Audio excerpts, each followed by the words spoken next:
last time in Renascence. The party continued their journey southward, having agreed to Willem Grimes' offer of payment in exchange for their help in ousting his boss, Vanus Theron, from his position as the Lord of Therinshold. They stopped briefly at Barnaby's hut, finding it still intact, before carrying on into the Fairwood's depths, Willem at the lead. The journey was mostly peaceful, save for a chance encounter with some wild vine blights, and the party eventually reached the southern border camp. Resolving to sneak by and avoid any sort of open conflict, the party looped around behind the compound and snuck to the guarded elevator that led into the mountain valley. Unfortunately, one guard in the upper camp heard the lift engage, and while Willem slew him easily without raising any alarm, the party did now have to conceal the kill and hide his body. This did not go so good. On their way out of the camp, the party accidentally drew the attention of some sleeping guards and quickly bolted into the woods, while Aloryn morphed into a bear and very quickly toward the body, hoping to throw the guards off. She was bombarded with crossbow bolts for her trouble and fled the camp. The party reconvened deeper into the valley, seeming to have evaded detection. So, are there any questions before we begin?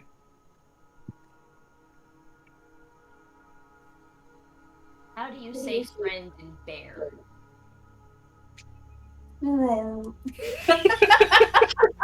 That sounds so much more somber than I expected. Bears don't have many friends. You're sad right now. It's not a word that gets used often. I mean, I know the word babies in bear because we heard it a lot. My babies! You did hear that one yelled at you a lot. Oh, sad. Would black, brown, and grizzly bears have different accents but speak the same language then? Great question. I guess I'll have to go find a black bear and find out. I feel like accents would be more regional than based on race. I mean, they usually are in different parts of the world. There's no way to know without finding another bear, isn't there? It might also just be an entirely different language, kind of like how Creole and French are two different things, but there's a lot of overlap. I'm speaking of. Guess we'll have to find out. Indeed. Looking at your class stuff? Yup. Oh my goodness. I want to make sure I know what my bonus actions are and all that shit. I'm tired of not knowing it. Pretty sure right now it's just wild shape, but good job. We're not doing anything super complicated at this level. Also your spells, I guess. Although they may be in other books, but you can Google those. So, does not sound like there are any pressing questions. So, we are returning to the story, having just fled the southern camp. You guys woke up some of the guards attempting to sneak out from the elevator cavern. Thankfully, Aloryn's quick thinking seems to have thrown them off the trail. You guys have been sort of sitting in wait for a little while now, and while there's been some distant shouting and the occasional kind of glimmer of torchlight in the distance, nobody has approached your hiding spot, having found a trail or anything of the sort. For the time being, you guys are safe. You're about 10 minutes from that camp. And Willem, while panicked at first, does seem as though he's starting to come down a little bit. He's been very carefully watching your rear flank, following this debacle. And at this point, he's going to speak up and say, "Yeah, I think we shook him. I won't lie. I think I'd prefer to be a little further out from this camp before we hunker down for the night ourselves." I think we should Any keep going. objections? Agreed. Let's move. Sounds So, definitely favorable to whatever was happening over there. Although very nice work that's thinking on your feet, Aloryn. All 4 of them. you all personally agree. I won't talk about it. Aloryn looks fine, right? She took the damage, but that's all in bear form. So she's actually untouched. Yeah, Aloryn, yeah, you like ran up, or I think you ran like halfway before turning back into a person. And when you did, your form just kind of pulled back and the arrows just kind of fell out. And They still hurt though, right? I mean, you definitely got like a twinge in your chest, but like there's no mark or anything on your body. All grumpy. So. Yeah. You're just like constantly just like rubbing your sternum, like, God damn, that fucking hurt. But you are intact. So Willem will take the lead again, and he will lead you guys probably another hour forward in the dark here. Considering that you guys more or less kind of laid low for most of the afternoon and kind of stalled your travel, you still got a decent amount of time left to you that you can use to advance forward, although it is dark. And some of you may have a little bit of trouble seeing poor lighting conditions. That'd be me. Up here, that would be you. Up here, you guys are not like at a super elevated position from where you were. The cliff rose a couple 100 feet up from the base of the waterfall to sort of that upper camp. And from here, the land is just kind of slowly climbing. So you're not super high up there yet, but it's definitely starting its way into the mountains. It's heavily forested still, although up here, the tree cover has sort of shifted from being primarily broadleaf, oaks and elms and like, to these towering conifer trees. Still very scenic. Fireflies kind of dancing between the branches. Still lots of night wildlife out and about that you can hear in the distance. But within this hour of travel, you very quickly put that camp behind you, losing all trace of the sounds of shouting and searching and any sign of torchlight, human movement that was down there. And pretty soon, you have found yourself a nice isolated little glade where you're able to kind of spread out and set yourselves down. Everything is. At this point, you guys can take a long rest unless you really want to stay up for whatever reason. Do you think we've made it far enough, Willem?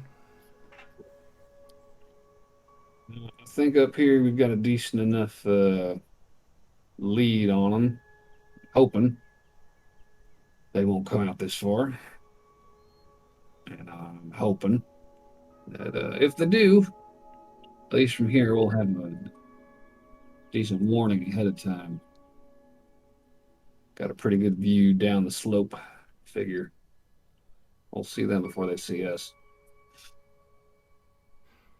Alright. I guess I'll start setting up my own camp or my tent.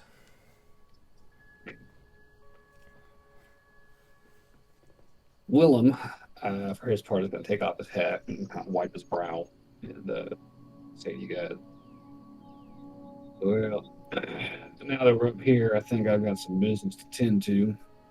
Not going to be much help on watch. I'll leave that to y'all. But we've got preparations to make. So, pardon me.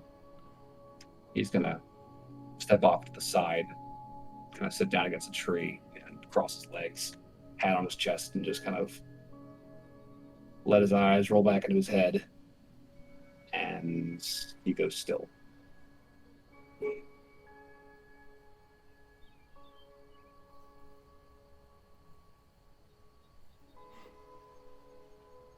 Did I finish setting up my tent? Okay. Take my Just and then leave.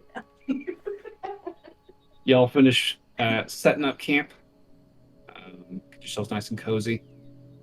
As you guys are doing this, at one point, you will hear Willem speak up.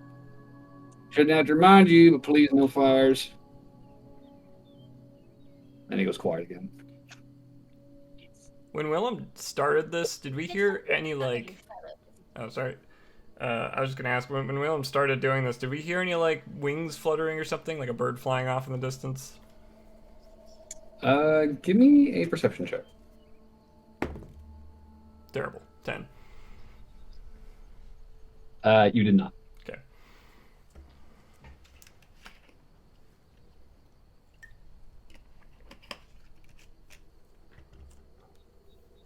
So, y'all have your camp set up. Anything you guys want to do before hunkering down and setting up watch? Willem said he can't Oh, wait, see or hear, right? When he's doing this? No, he can hear. You cannot. Oh, he can? He can feel You can feel other touch. senses. Well, nobody touch him. Like the taste thing still works. I think that would be very weird if the taste thing didn't work. Is there anything we need to discuss Questions. without him? Because we have a chance now, and this might be the last one. Well, we probably should do the thing that I discussed last conversation, because now he will definitely see it coming. Which thing is this? The betrayal nonsense. You know, getting the watch involved. Oh, It was like 2 sessions ago. right, yes. Well, that's not something we can do at this moment, but... I mean, do we know what tomorrow brings to us? Like, what are we doing? I'm just here.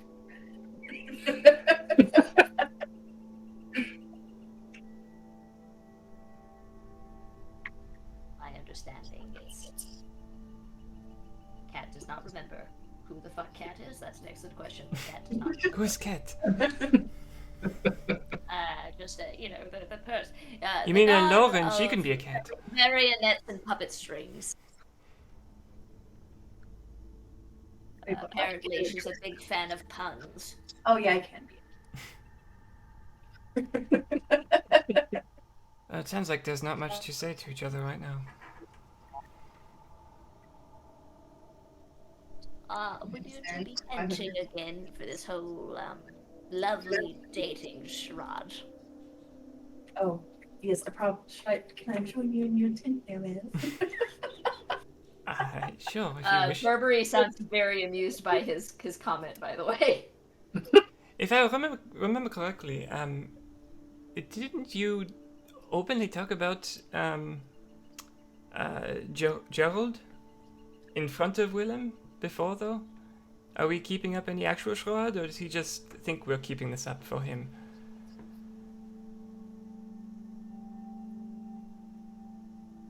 I don't think I have mentioned Gerald. I think you did. Oh, you did? I think Okay. I remember. I can have more than one person. I mean, that is true. That's perfectly acceptable. It's just, I don't know what we're gaining now. And I take my bed alone. I move farther away from the one. You're welcome to join if you wish. I just, I'm not doing that. Oh, unloved spurn. Sad. Oh, that Can I is recommend not what I you, meant. Patron of heartbreak. Ah, boy. Meanwhile, Willem's still sitting there. Whoa.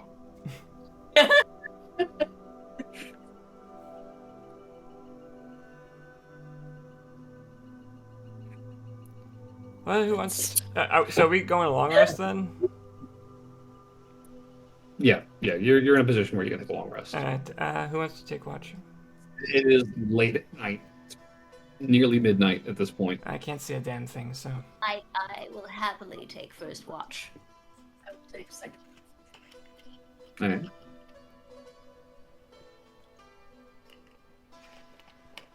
I do have a question about, since you brought up if this was our plan, is there another plan you want to enact? Besides what we're currently planning on doing? What are we currently planning? Currently, we're gonna, I think, what I remember is we're gonna go to the hole and we're gonna try to get you to see Vanna's parents so that you can turn into him. And then somehow put Willem in power. I don't know if he's on board for that. I think Willem might be still thinking we're going to attack. I guess we need to talk to him in the morning.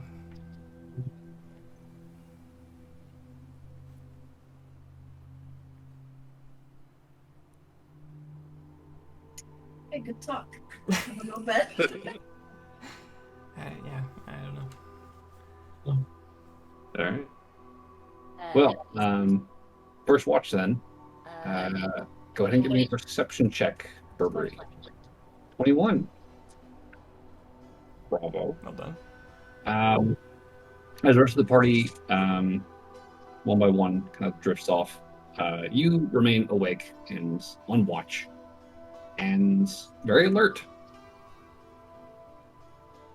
And outside of the occasional distant hoot of an owl, or an even more distant wolves howl, there's very little activity around you.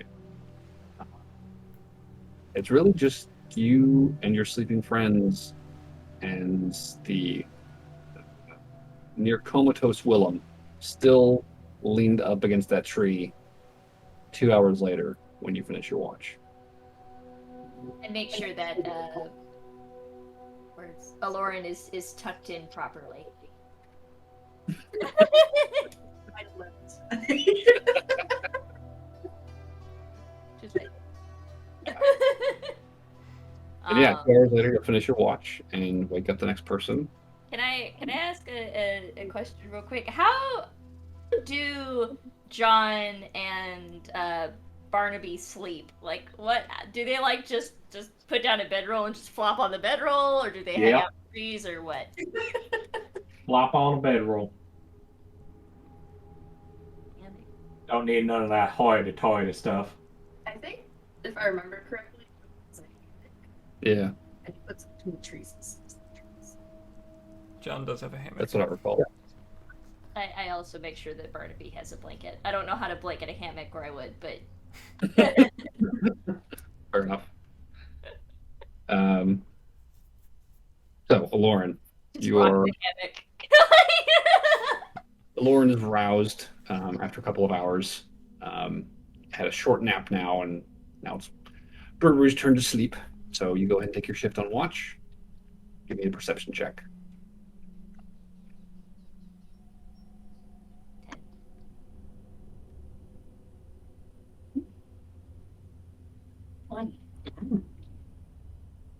Mucho bueno. What did she get? You cut out. A 20. I got a 20. Good. Thank you. That's very good.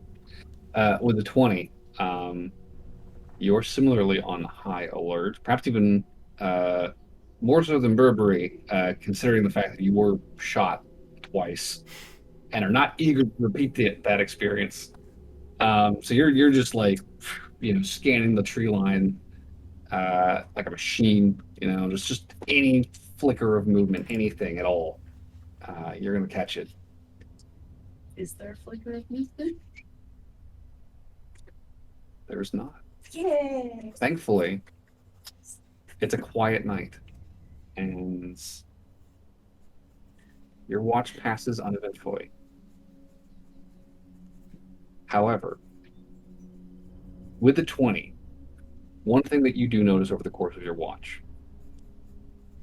you do hear from Willem this periodic whispering. I would like to get close to Willem, but not close enough to touch him, and I'd like to hear what he. All right. So you hear this kind of mutter from where he sits. So you get close enough, kind of lean in and listen, and it sounds like he's talking to someone. He's saying, and at some point in the next few days, we're making our move on Vanus. We've got some outside help to tip the scales, and we're going to try and pick off the errand boys in town, take the whole. So you be ready to turn and work with these outsiders if they come in reach. Take a feather for your cap, and they'll know to look for you. Don't fuck this up. It's going to be do or die now. And he goes quiet.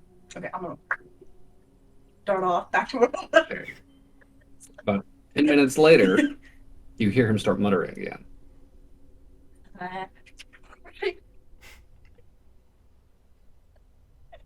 And you hear him say, "It's me.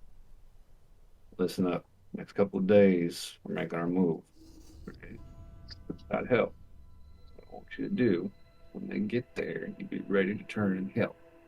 Whatever they need. You take the feather for your cap, they're going to know who you are. Okay? We're getting close to it now. Get ready." I'm gonna dash back to the where. A few minutes later, you hear him start whispering again. You better listen. So, what you're noticing essentially is Willem is almost constantly repeating the same message, pretty much the entirety of your shift. Okay, that's fine. And the breaks between them vary in time. Sometimes it's like a couple of minutes. Sometimes it's as much as 10 or 15.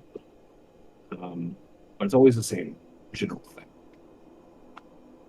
So at the end of your watch, you wake up the next person.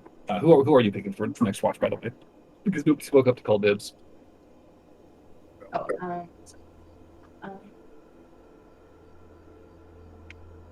feel like Noel can't tell person. I'm gonna go wake up my little pal boy. You guys hear me? Yeah, we Yes. can hear you. Yeah. Oh, okay. Wasn't sure if you guys hear me. You've been quiet until That's the now. first. John will go. John will go. okay. Then Watch. I gotta wake up my good friend John. Gotcha. So John, you are roused from your slumber, Do and you like the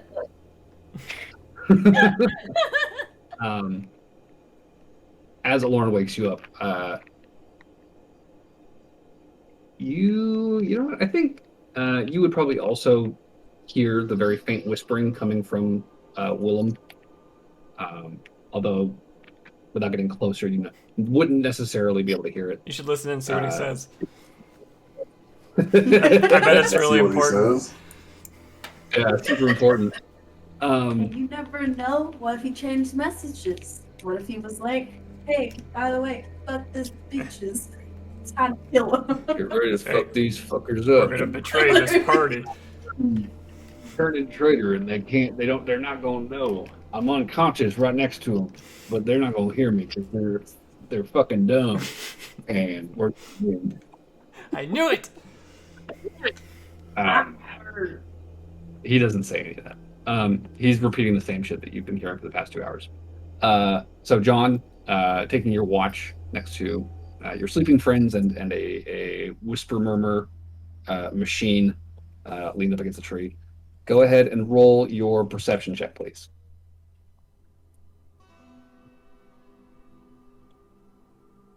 So it's non-natural 20.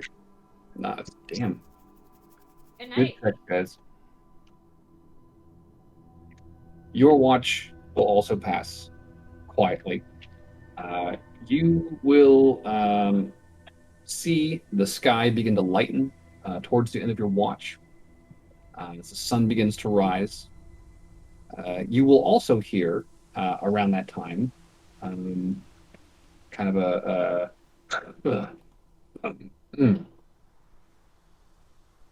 kind of is it coming from Willem. Willem kind of looks Got around. like no sleep last night. Yeah, he kind of just rubs his eyes.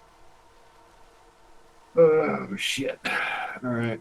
Well, today's going to be fun.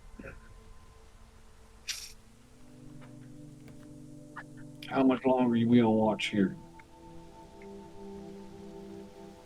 The been yeah.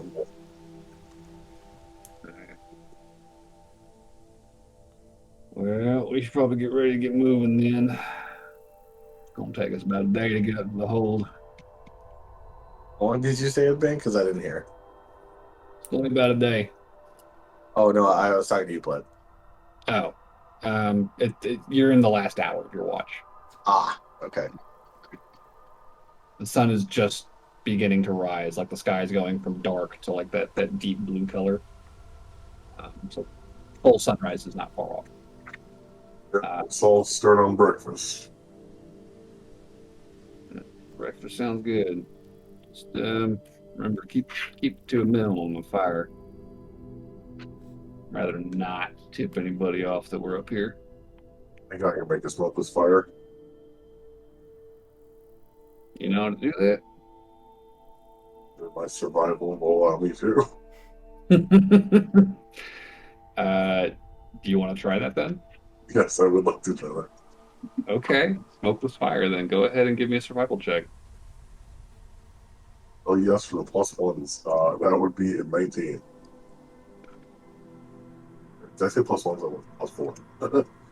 Okay, +4 helps.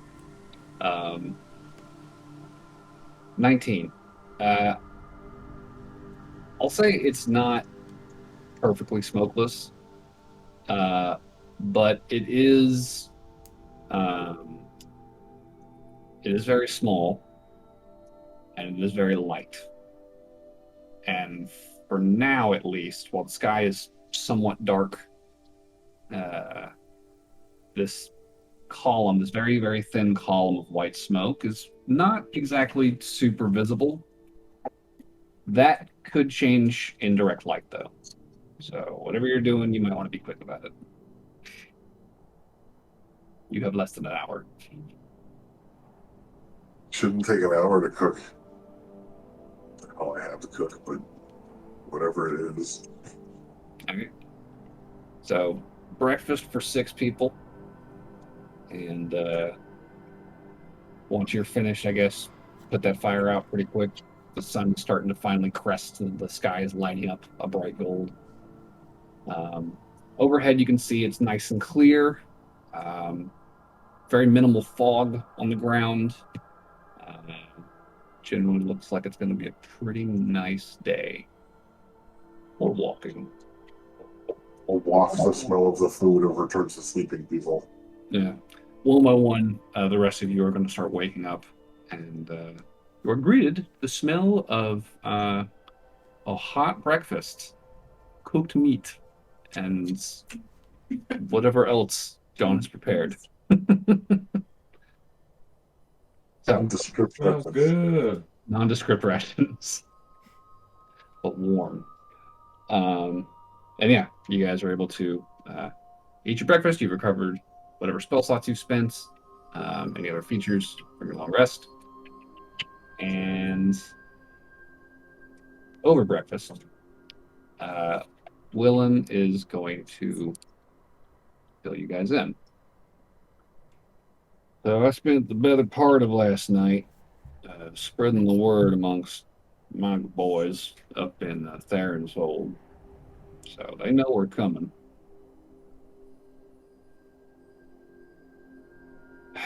Just gotta get up there now.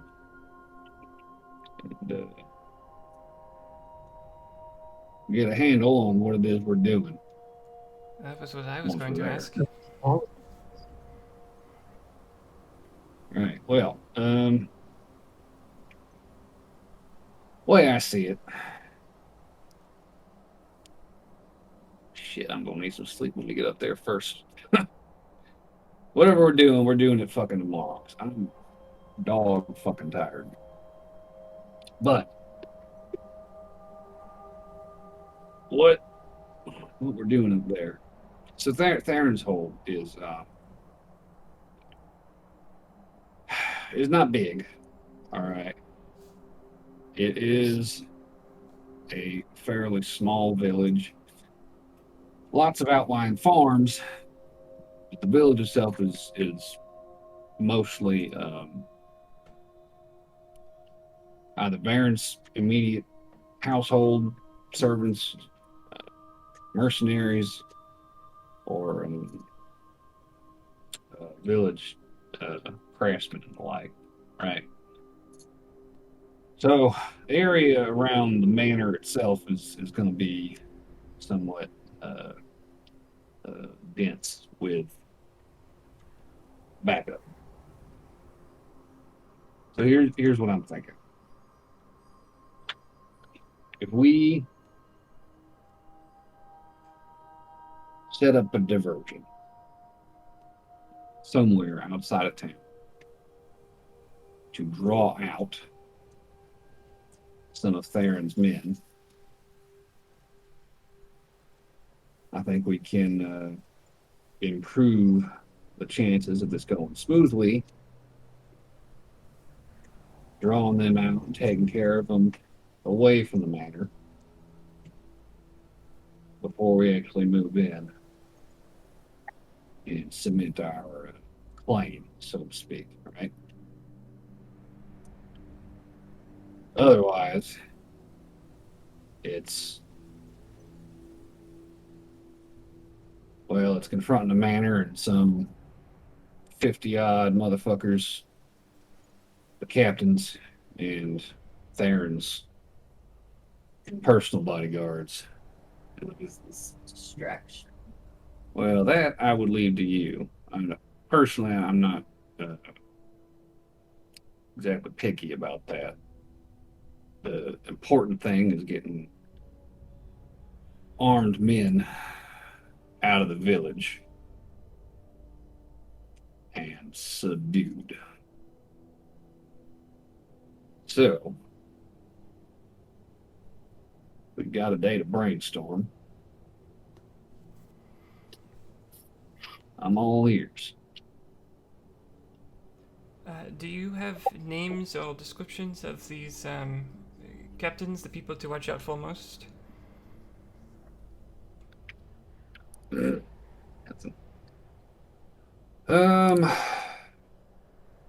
Well, the biggest ones in the whole are probably going to be Leon. He's he's a metal man, right? He's one of Theron's personal bodyguards, so he's probably not going to be running around. If anything's guaranteed, is that Leon is going to be sticking close to Theron Lockwood. He will have to be dealt with. What would you say would entice these men to leave to go to if it wasn't going to be like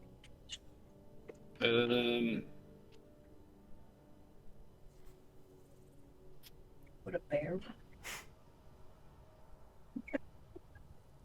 Bear sighting might be enough to draw out some folks for a hunt.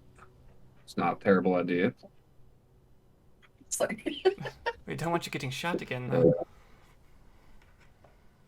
Perhaps we could. I imagine that would hurt. Perhaps we could tell your men to spread the rumor of the bear attack at the other place. And then they see bear, and I don't know, drag somebody with me. Show them it's the bear. You could say that there is a defining feature about bear, say an arrow in the shoulder, or like a specific lilt of the ear, or some other fictional tale, what have ye.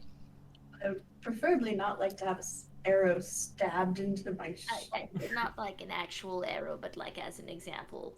Like something that makes it not just your generic bear, or just a different bear. It's like a real shithead of a bear, right? I can act like a shithead bear, don't you worry. Got that. Yeah, no, we can maybe work something out that way. Bear's not a bad idea.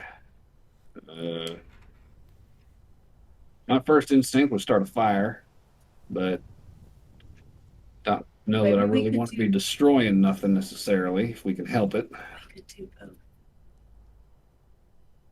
flaming Well, No.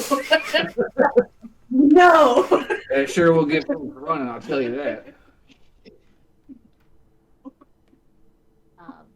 Can You know when you you stay up all fucking night and it's like your heart starts pounding on like fucking hell.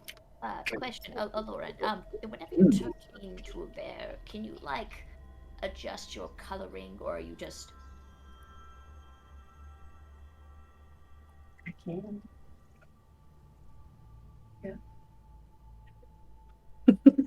perhaps we could add that instead of the big arrow notch thing.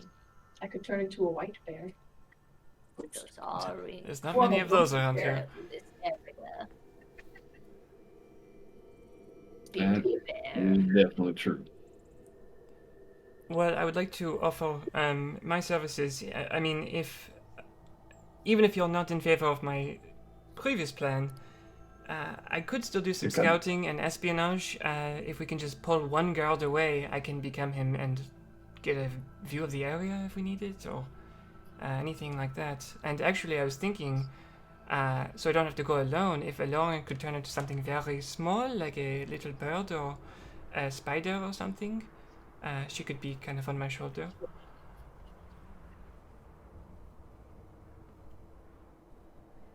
I mean, I can't fly.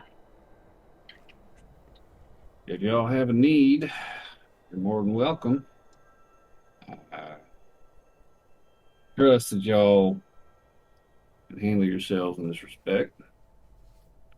And I imagine that as well as I may know the area myself and be able to answer whatever questions you have now, I'm highly doubt that will be sufficient when it gets down to it. You'll probably need to see shit for yourselves, so it's not a bad idea by any means.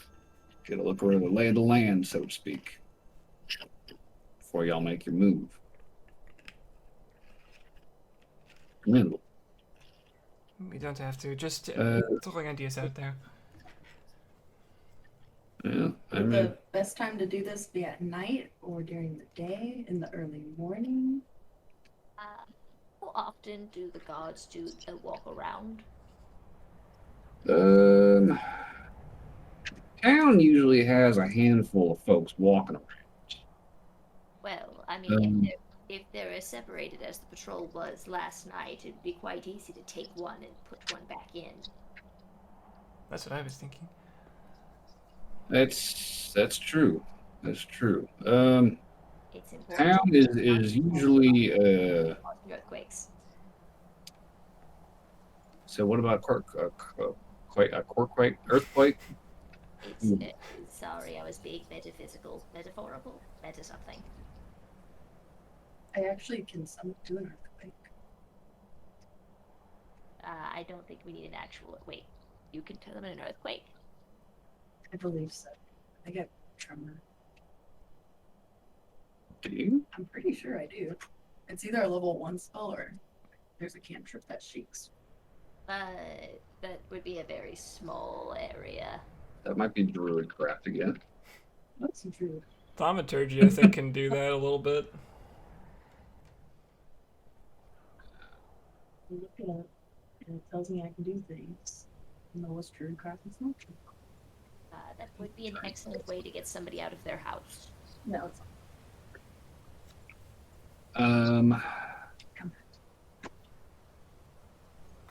I mean, if y'all need to use an earthquake and you got a way to do it, by all means, knock yourselves out. Just don't get caught and get it done. Regarding the town Yeah. watch situation. Okay. Handful of fellas walking around and getting the time of day. Usually, not too many necessarily. Town's pretty quiet. But there is a road that loops south of town, about a mile out. Runs down alongside the river, crosses it, loops back around, heads back to town. There's usually a couple of fellers walking that road at any given time, right? Keeping an eye out for what have you. They got horns, so if they do see something untoward, they can call for help. Same thing up north along the river. You got a road, loops along one side of the river, crosses at a ford, loops back to town. You'll have some folks walking that too. Just, general safety precaution, forewarning of untoward behavior in the area. Pays to stay alert to that kind of thing. So that is also an option if you're looking to pick somebody off. Probably easier because they're going to be a lot more spaced out. It's a long road. The manor itself is a little ways to the west of town, up on a hill next to a stream. They've diverted that stream to form a small moat. There is a bridge across that moat into the manor itself. It's the only way in or out of the manor grounds, unless you swim the moat and climb it. The manor itself has several guards on the grounds at any given time. Much tighter patrol form. And the interior itself also has Vanis's little posse of bodyguards following him around at all hours of the fucking day. Would not recommend going near there until we've diverted as much as we can from Theron's men in the area. Well, currently, couldn't we do this like we did 2 days? We take one day to like scout, come up with a game plan, and then the second day we do the actual plan.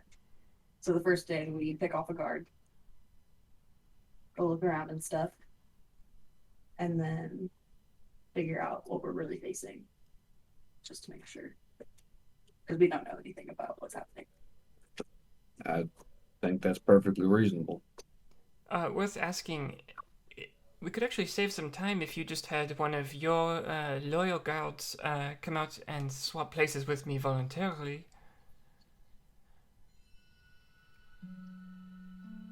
Good point. We could set that up.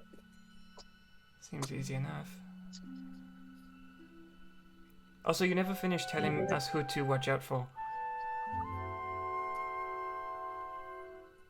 Right. I got Leon. So, Leon, Metal Man, Baron's closest bodyguard, Ace of War, tough motherfucker. We will have to deal with him, so again, we'll want to deal with backup beforehand. Additionally, there is a fellow half-orc motherfucker.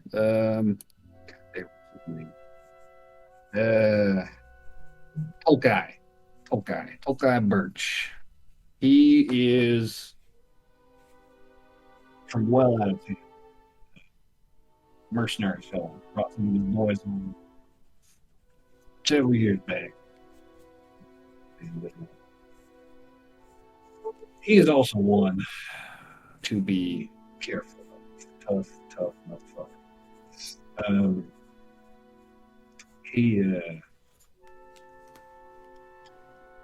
He's not quite as big as Joe, but he's pretty close.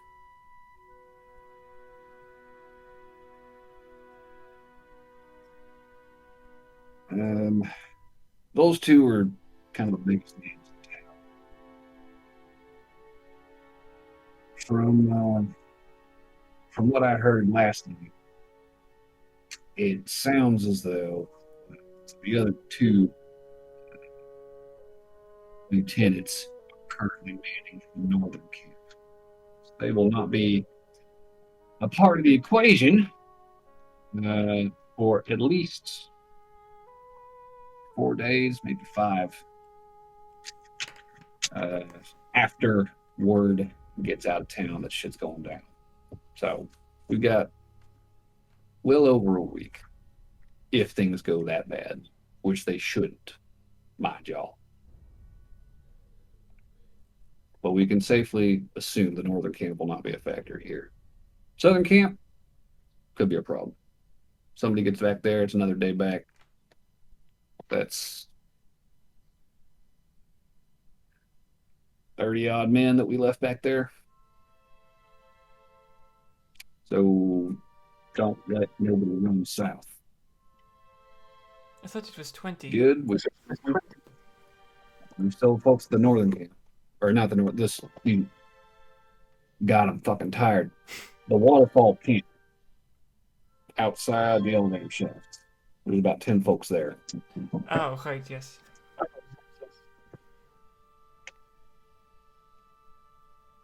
I'm done with breakfast. If y'all can eat and walk, I'd love to get walking and get the fuck home so I can get some sleep. Walk and talk? Let's walk and talk. Shall we? Let's go. I'm kicking this fire. We're going to walk. If you would like, while we're doing the first day of recon, you can spend it in your normal activities. Well, it's going to take us about a day to get to the hold itself. So, recon, if you want to do it at night, you're welcome to. Otherwise, that'll probably wait till morning. I can't see at night, so... Could you repeat that, Tani? I didn't hear you. What? Tani said something, but I didn't hear what it was. Oh, I was just saying, is it day or night? Gotcha. Do you have one of your companions that usually has a trusty sidekick, like an animal with him? Just curious, so we can It's a keep good up question the guys to and not ask. If he does, I don't know about it. To be honest with you, my boys ain't exactly the sentimental types. So whatever you turn into, keep it small. You don't have a problem with mice, do you? With a mouse? No, Plus it's you, it's not a real mouse. That's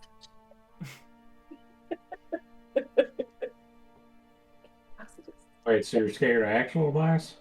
Y'all are fucking I'm not precious. scared, it's just I don't like things crawling on me. I don't think that's unreasonable. Here, do your hair into an updo and then just tuck my little mouse into your hair and I'll just... That would probably look really cute, but... Yeah, I got an idea. For the purposes So- of this exercise, Noelle won't look like Noelle. Noel can just grow her hair out a little bit, and then you can turn into like a snake and turn into like a hairband in his hair. Okay, are we getting a female or a male guard? I assume the male, but that's... Maybe I'm just sexist. Fucking dick. You know, a guy with a ponytail. I can't believe you, Noel. Safe bet. Safe bet. It's gonna be a feller. We ain't got a lot of ladies who sign on for this kind of work. I haven't seen many. Yeah, for good reason. You can turn into a snake and turn into like a bracelet.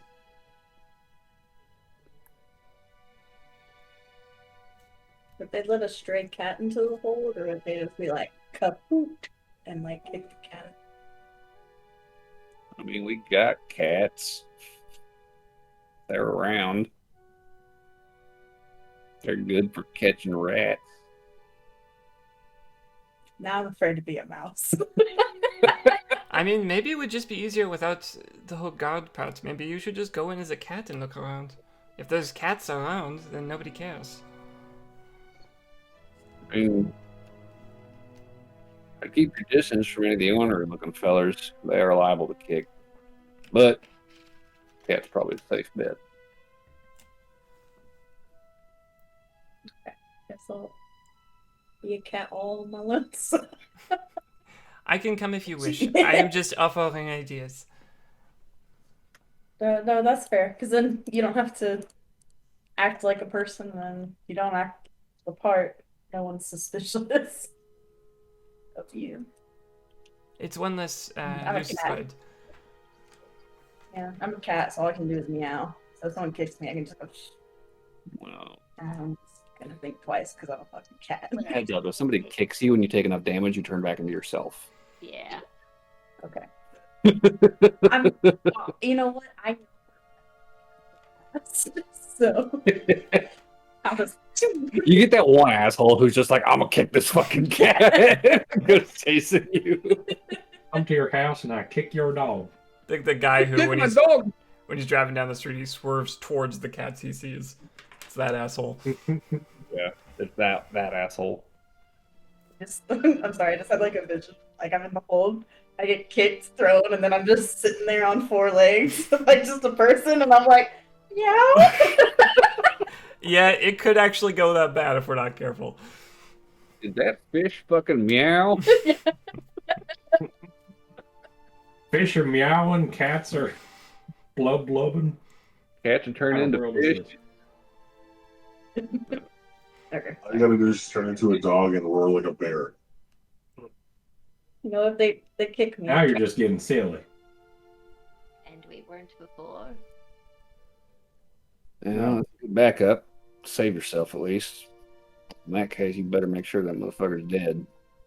You don't tell nobody. No, I'll just befriend people with my feline charm. With your feline wiles. Take your sheriff claws and you'll ring them right in the books.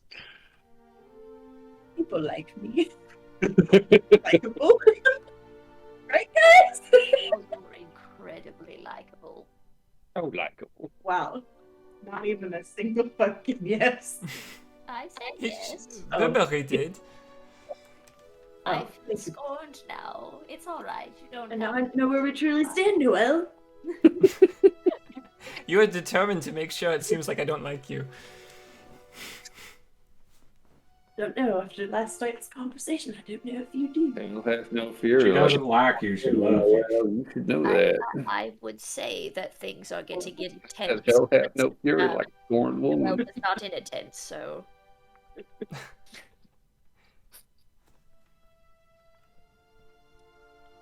Y'all could save your lover's spat until after we're through here. I'm gonna give a real pointed look at Noel. I'm like, you hear that? We're still lovers. How interesting. Willem's just kind of chuckling. I just look over and just give a shrug like, okay. Yeah, can we be on our way? Yeah, y'all yeah, are no, walking. Do we need to make a roll Y'all for are today, walking. or? Yeah, go ahead and give me a d20 roll. Somebody. I'll do it. As you traipse through the woods I here. got a 7. 7, okay. Safe travels today. And for the most part, your travel is dull and uneventful, aside from the continued conversation about your plans going forward. Around, I'd say, late afternoon here, you're surrounded by mountains on both sides at this point. So the sun feels as though it's setting a lot earlier than you're used to. The shadows of the mountain peaks have kind of washed over the road as of about an hour ago. When you see that the tree line up ahead is starting to pull away from the road and open up. At this point, Willem is going to kind of like direct you guys off the road, or further away from it. Really, you guys have just kind of been shadowing it, but he's gonna direct you kind of off to the side, close to the river, and you guys are just kind of like walking in the very edge of the forest, and looking out ahead of you, you can see this valley sort of opening up and unfolding in front of you. There are these rolling hills that are kind of slowly climbing upwards. In the very distance up ahead, you can see the mountains kind of converging a little bit, either meeting or bending, and the river kind of snaking its way down towards you guys, occasionally tumbling down rapids before becoming, kind fairly smooth and tranquil again. And the further along you walk, you start to get this this scent in the air, this heavy, kind of overpowering smell of manure. And up ahead, you can see fields of tilled earth, some of them with crop growing in them, looks like barley, and some of them melons and others. And then here and there, between these fields, you can see handfuls, 2 or 3 at a time, of little farms. There's a little house and a barn or a shed or a stable of some kind. And it's at this point that Willem kind of speaks up and he says, "Well, this is the edge of it. We're getting close. When the Therans hold, folks." And continuing forward, he's going to lead you a little ways along this tree line before you guys reach the river. And he's going to kind of hold and pause, looking around. All right, I don't see anybody, so I think this is our time to move up. We'll be able to ford it up there where the road meets it. If you look, squint at it, you see that? There's a little narrow, kind of white dirt band that's visible. We don't have to be quick, so we need to get back into the trees on the other side. Y'all ready? All right, let's move. And step out of the tree line and just kind of start making his way forward along the riverbank through this sort of open grassland. There's some stumps here and there towards the road up ahead of you. So, if I could get say stealth checks from everybody.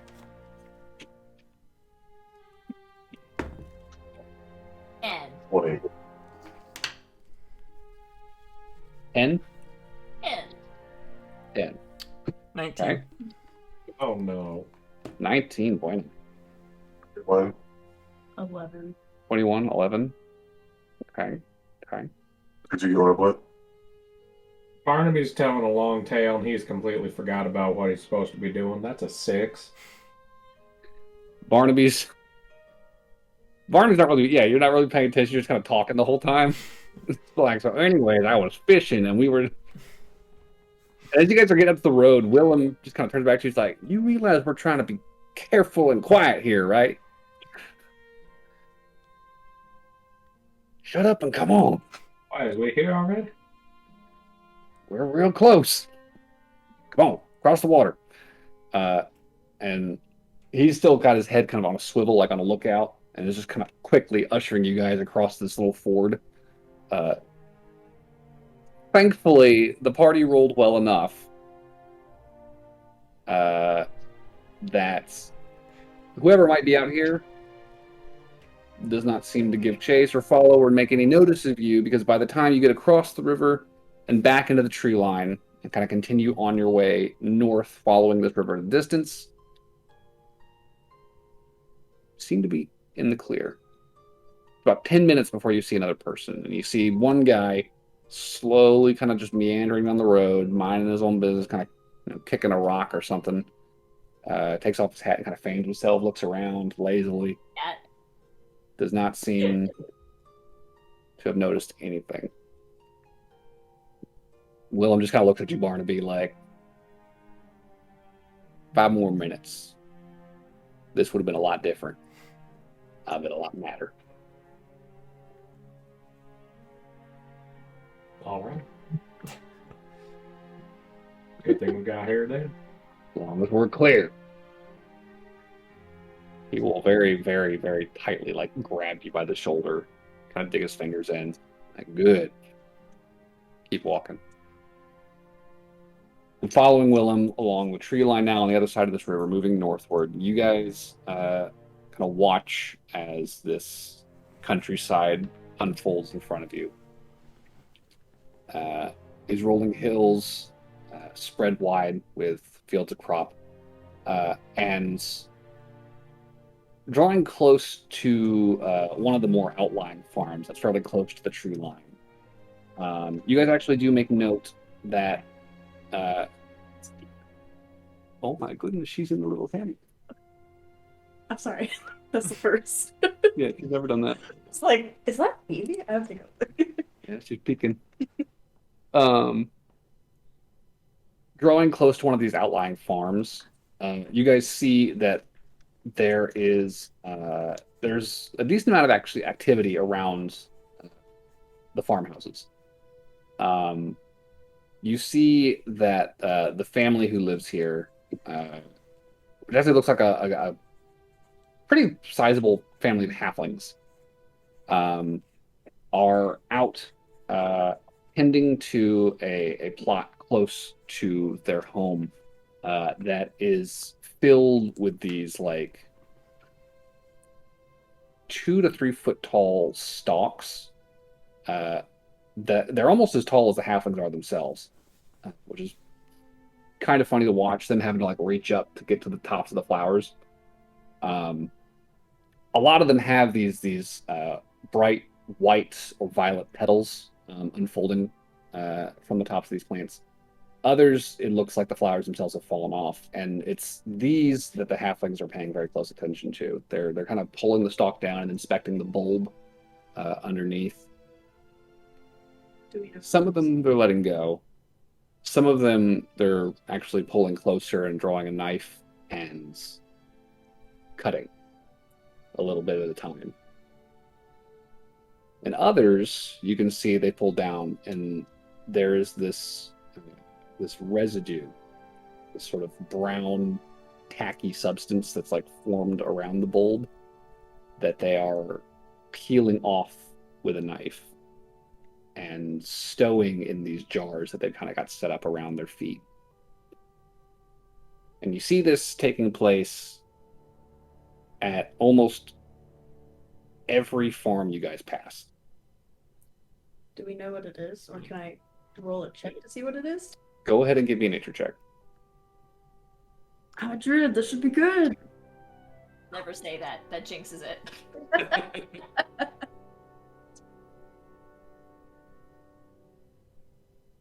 Nature, if I don't have a little black dot, it's just whatever. It's just whatever that.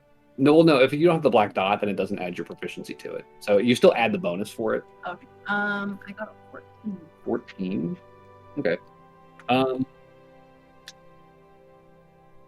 You, I think, recognize the bloom, although you maybe don't necessarily know the significance. You recognize that these are poppy flowers.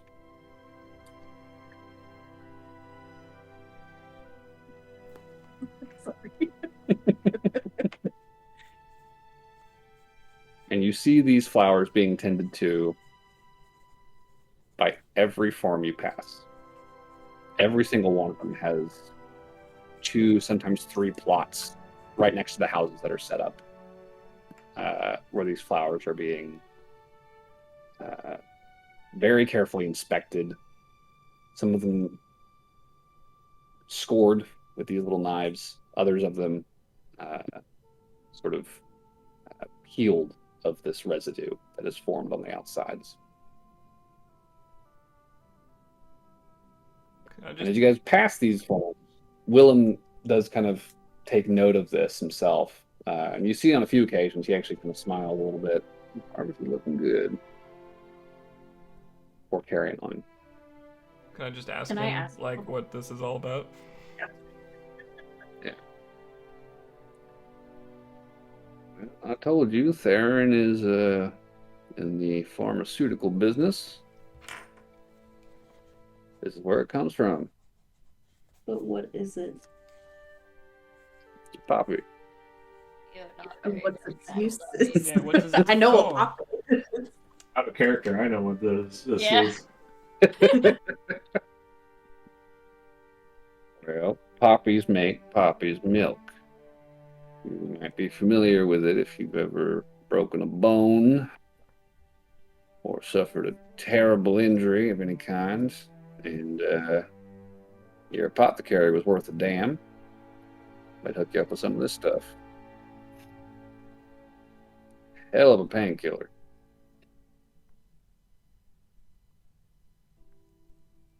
Kind of looks over the fields again. I was getting a little worried. Flowers were taking their sweet time this year. Things have been a little cool up in the valley. Good to see that we're in good shape.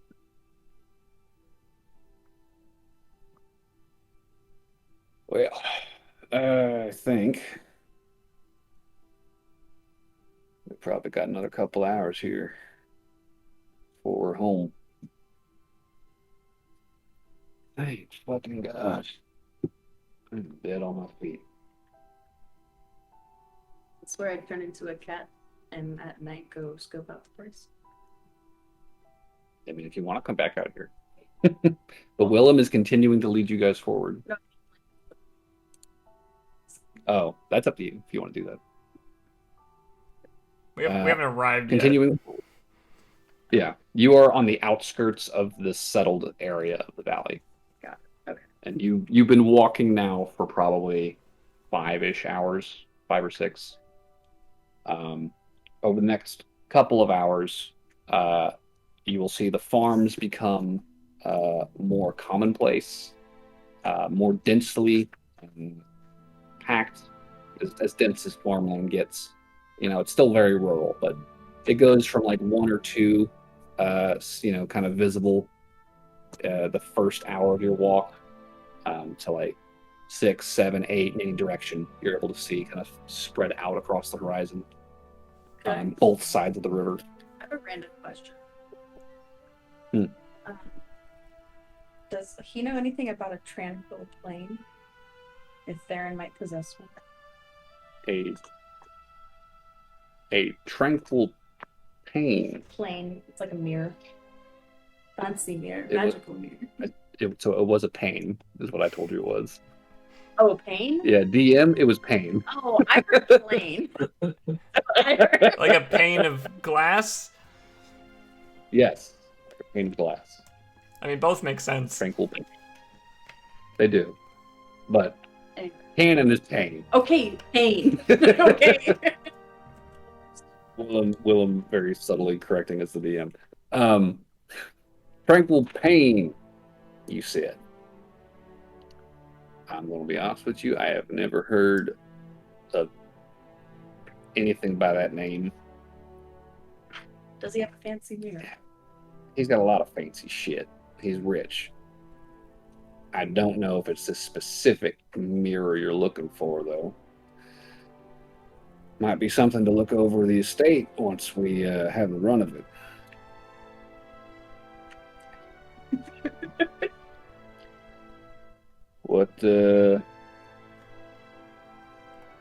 What? Why do you ask? Just looking for it for a friend. Friend. Is that what we're calling him?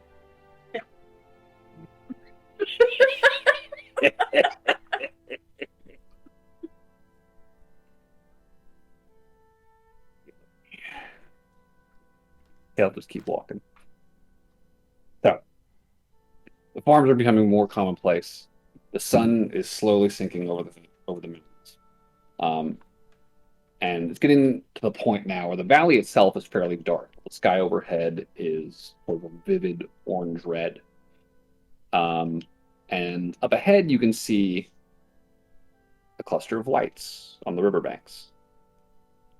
And not too far from that cluster, just up kind of a low rise, the western side, you can see another array of lights. Well, this one seems to be from one singular structure, fairly large one at that, although given the time of day, it's a little hard to make out the details. But you also see here that there are kind of wide forests spreading out around this cleared out valley, mountains rising on either side of you. And also, one other thing will catch your eye as you move forward, kind of directly north of your position as you're kind of making your way through the tree line along the river on a mountaintop, not too far from the village. There is this very strange, craggy shape. This looks almost. It looks definitely man-made, I should say. You've never seen a mountaintop that is this natural, almost crenellated sort of shape. You see these like tall, perfectly straight spires, these sort of strange arching silhouettes, kind of spidering off of this central mass. It's all very angular, very clearly worked stone. But as it stands right now, it is currently a dark silhouette against a bright sky. And making out any more detail than that is almost impossible And from this Ken, angle. I asked Willem what the heck that is. Those are the Crown Peak ruins. They're old and they're haunted as shit. Folk don't go up there.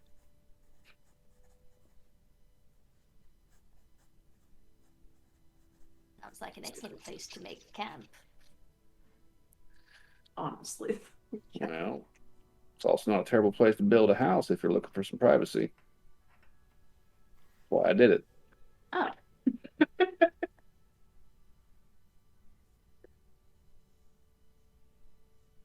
You can't see it right now, but he kind of points out over the valley. Right there at the base of that mountain. One dark house, no lights on it.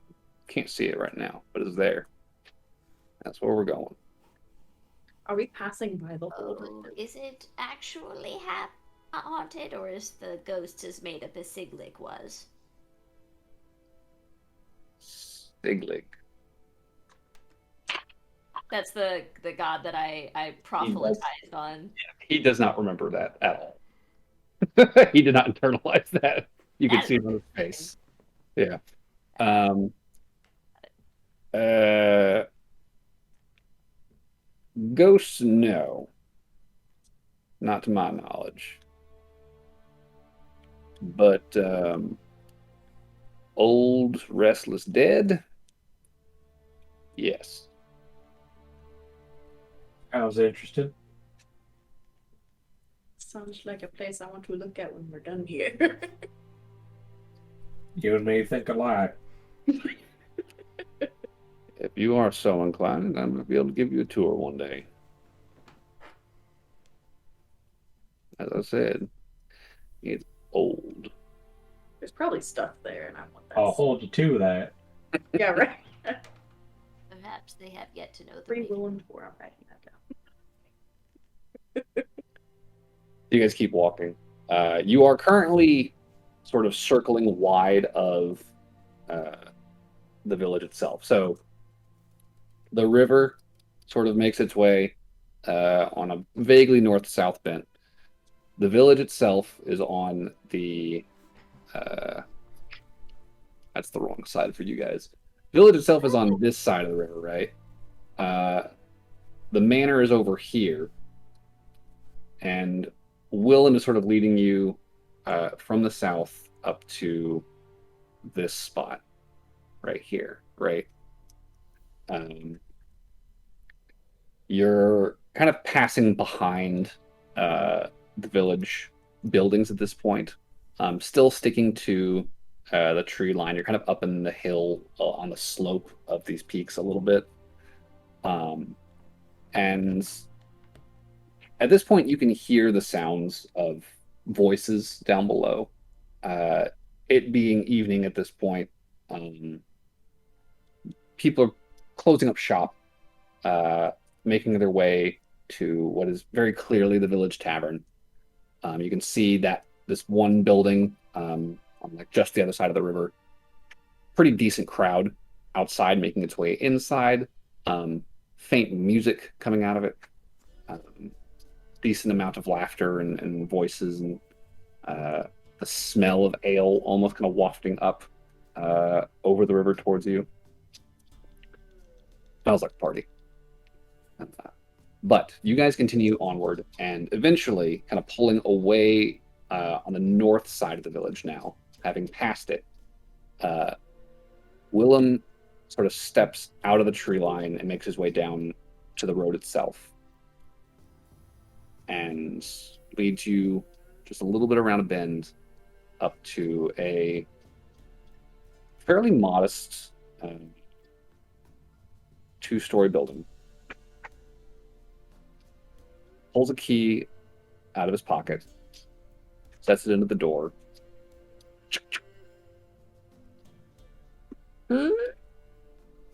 And leads you guys inside. Sounds like your hinges need oil. Well, I ain't home enough to really care. I won't inside before somebody sees you. And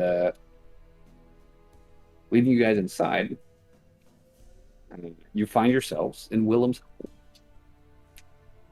It is kind of depressing. There is a table, a chair, like one cabinet set up at the back of the room, and there is a kind of a rickety staircase leading up to a second story. And that's pretty much everything you see here. It's a very, very, very bare bones building. I almost feel as perhaps you should consider getting a cat. Again, if I was home more often. It's like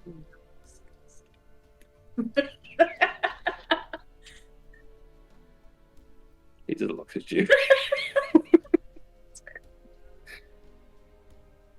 Yeah. Perhaps Yeah, Tatlin might be a good god for you. I'll take it under consideration. I am fucking exhausted. I'm going to fucking sleep. Y'all are welcome to rest here. Or if you're really so inclined, go find yourself a spot in the woods to camp out. I don't particularly care. Just please, for the love of God, do not get caught. And I will see y'all in the morning. We good? Good. Good night. And he is going to just kind of climb that rickety staircase. And you hear heavy boots on the very thin floor above you. And fall into a bed. It's maybe 5 or 10 minutes later. Very heavily. Pitifully Tatlin. Snoring. He is out. So is this where I turn into a cat and go look at the Well, you could. I feel like night is the better time to do it. It's like turn into a black cat, be less likely to be seen. If we would like, since our compatriot is very much asleep, maybe he can walk around tonight after all. And he kind of looks in Noelle's direction. You want me to be If you Willem? would like company. Well, so that way we don't have a loner cat.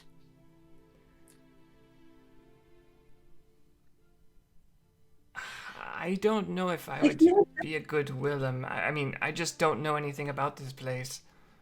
If I get questioned on anything, I'm going to be very suspicious. Yeah, I wouldn't go as Willem because one, he already has like a target on his back, Right. as he's told us. I was only saying as much, considering he is the only person that we are certain we will not run into a double of. Honestly, if I was going to go scouting, it would need to be during the day anyway, because I can't see at night. That is fair. I would say, based on what you saw walking around the town, there's enough light in the village itself to see. But if you were to go outside onto the roads that Willem indicated, you would 100% need a torch. And even that really isn't going to show you much because, like you said, mid-start. Yeah. So. Is there any moonlight? Let me check real quick. If so, it would be quite a romantic view, I think. Not in the dating capacity, because I know you guys have such a lovely relationship, but I meant for inspiration. The silhouette of the cliff would be quite nice, I think. I'm just gonna like laugh lightly, just like a little bit, and I'm just gonna like go to Noel and be like, I'm actually not mad at you. I'm just fine with you. I am honestly relieved. I thought you might actually be mad. No. So to answer your question, one moon is out. Of how many? The other one is totally 2. Oh. Is there a porch? So if I'm gonna go, There's like the stoop. It's not a big, like a big sitting porch or you got chairs set up. It's like there's the little wooden platform right outside the door with like a step leading down to the street, and that's it. Okay. I'll go sit on the stoop and do some writing then. Barnaby, would you like am to I see turning if into the a cat kitchen is tonight? as sad as the living room? Is what? Would Barnaby like to see if the kitchen is as sad as the living room? Yes. See if I can rustle something up for tomorrow. So am I scoping out the place as a cat tonight, or am I just chilling? I believe that is a good idea. It might be nice to have our bearings on the off chance that something happens to our upstairs friend. Does it seem like it'd be a long walk from here to the village? Like if she turns into a cat, is it going to take like hours to get there? No, not at all. Okay. At this point, you guys are like on the edge of the village. Okay. You've kind of walked around it from the south side. You're on the north side of the village now. You're kind of in the shadow of a mountain, and you know what, Aloryn, are you wanting to go out as a cat? Yup. Okay. So Noella's gonna go out on the stoop. You're gonna let Aloryn out with you as she transforms into a cat. Wait, no, I'm not turning into The cat wants out.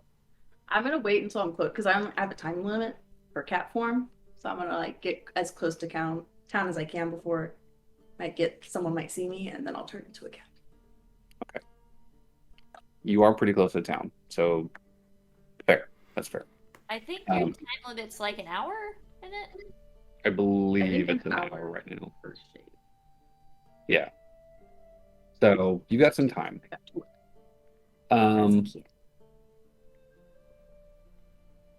But before I turn into a cat, what the hell do you guys want me to look for?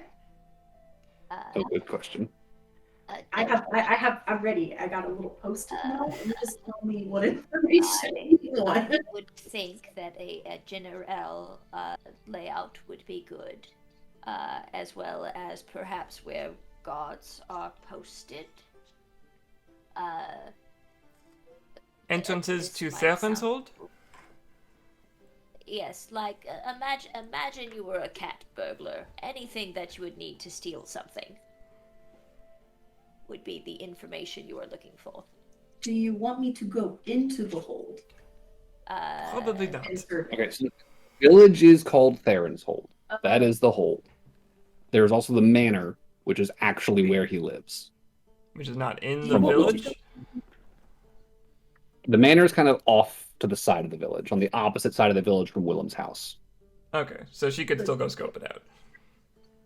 Yeah, it's not super far. So it's up to you. Okay, so I'm gonna go into the manor too. So Okay. Just act with care. I'm a cat. Is there anything that would look like a mouse that I could use as a little prop? Can I still see if there's a mouse around that I can throw in? If you give me about 45 minutes, I think I could make a little stuffed one. I will wait 45 minutes for the stuff. Okay. I need So- a prop. Quick pause on the cat plan while Burberry puts together this prop. So, like, Burberry, if he pulls out, like, a bunch of fabric out of his bag, and you'll notice it's the same color as the cloak he's wearing. It's all fucking Burberry. Well, like, no, like, because he has, like, a navy blue, he has a whitish tan color, and then he has the Burberry fabric. Right. So he starts stitching you together like a small stuffed mouse. Okay. So in a bit, Burberry has put together this little mouse for you. Little fabric mouse. It's gonna like cost $15 just for funsies. Sorry, Okay. not more realistic. I'm okay, but I'm not the best. Well, hopefully they'll see it, that it's a stuffed mouse. Be like, maybe this cat belongs to someone. Probably shouldn't murder it.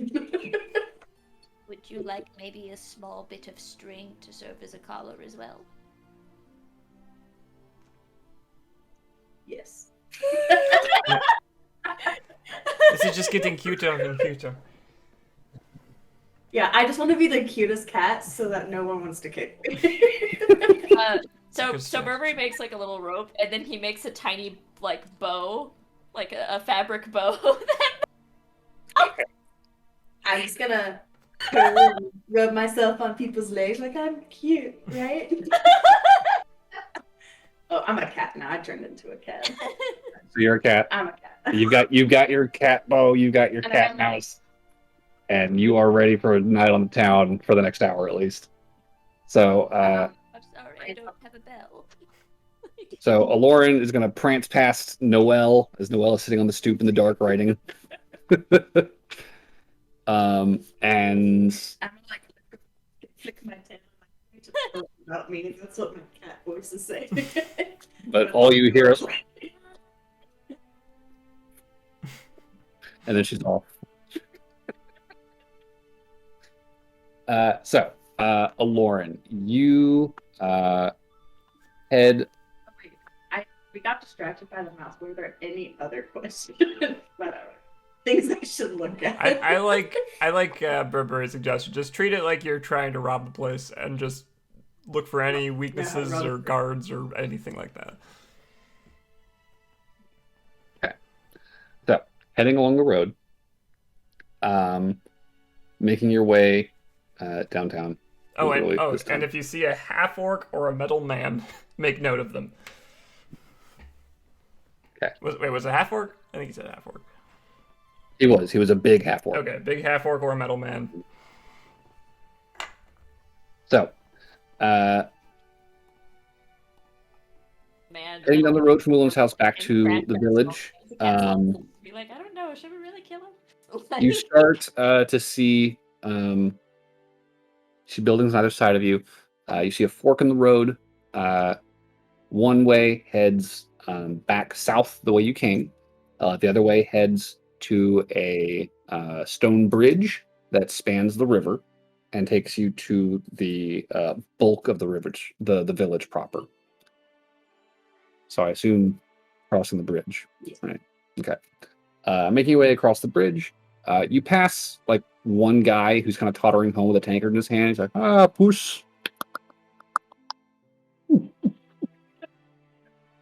I was a good cut. And he keeps walking.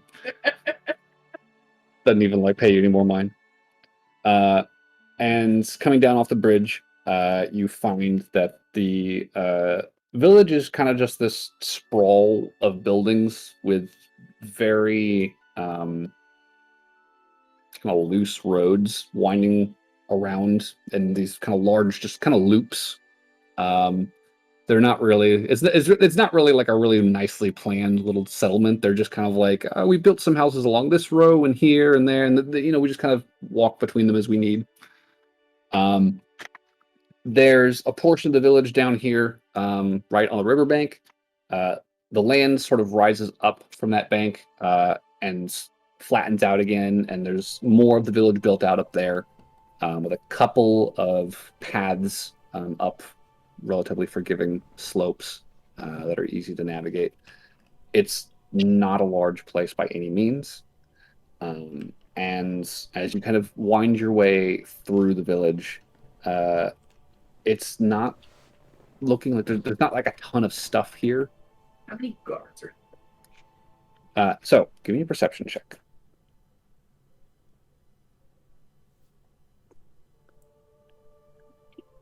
21. With a 21, you notice maybe 4 or 5 guards over the course of this walk in the village itself.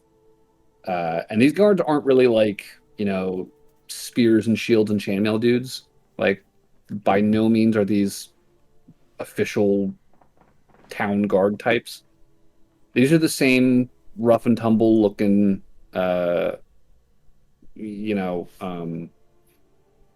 grunts that Willem had with him when y'all first met.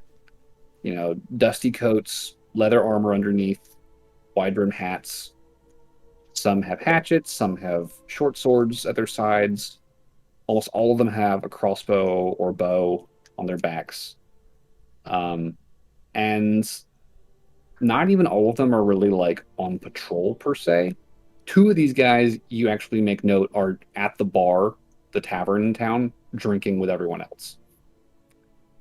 The other 3, one of them is actually making rounds around town. He's actually like on patrol, walking around.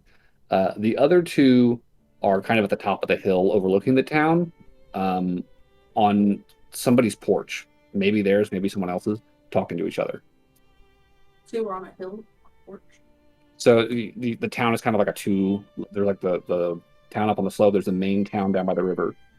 So they're kind of up in that upper area looking out over the town on a porch, looking out at everyone, just kind of sitting and talking and sharing a flask between them. You also make note that the town has, there's a couple of mills along the river itself. There is a blacksmith shop that you make note of. There is a shrine here that is not being paid any mind at this hour.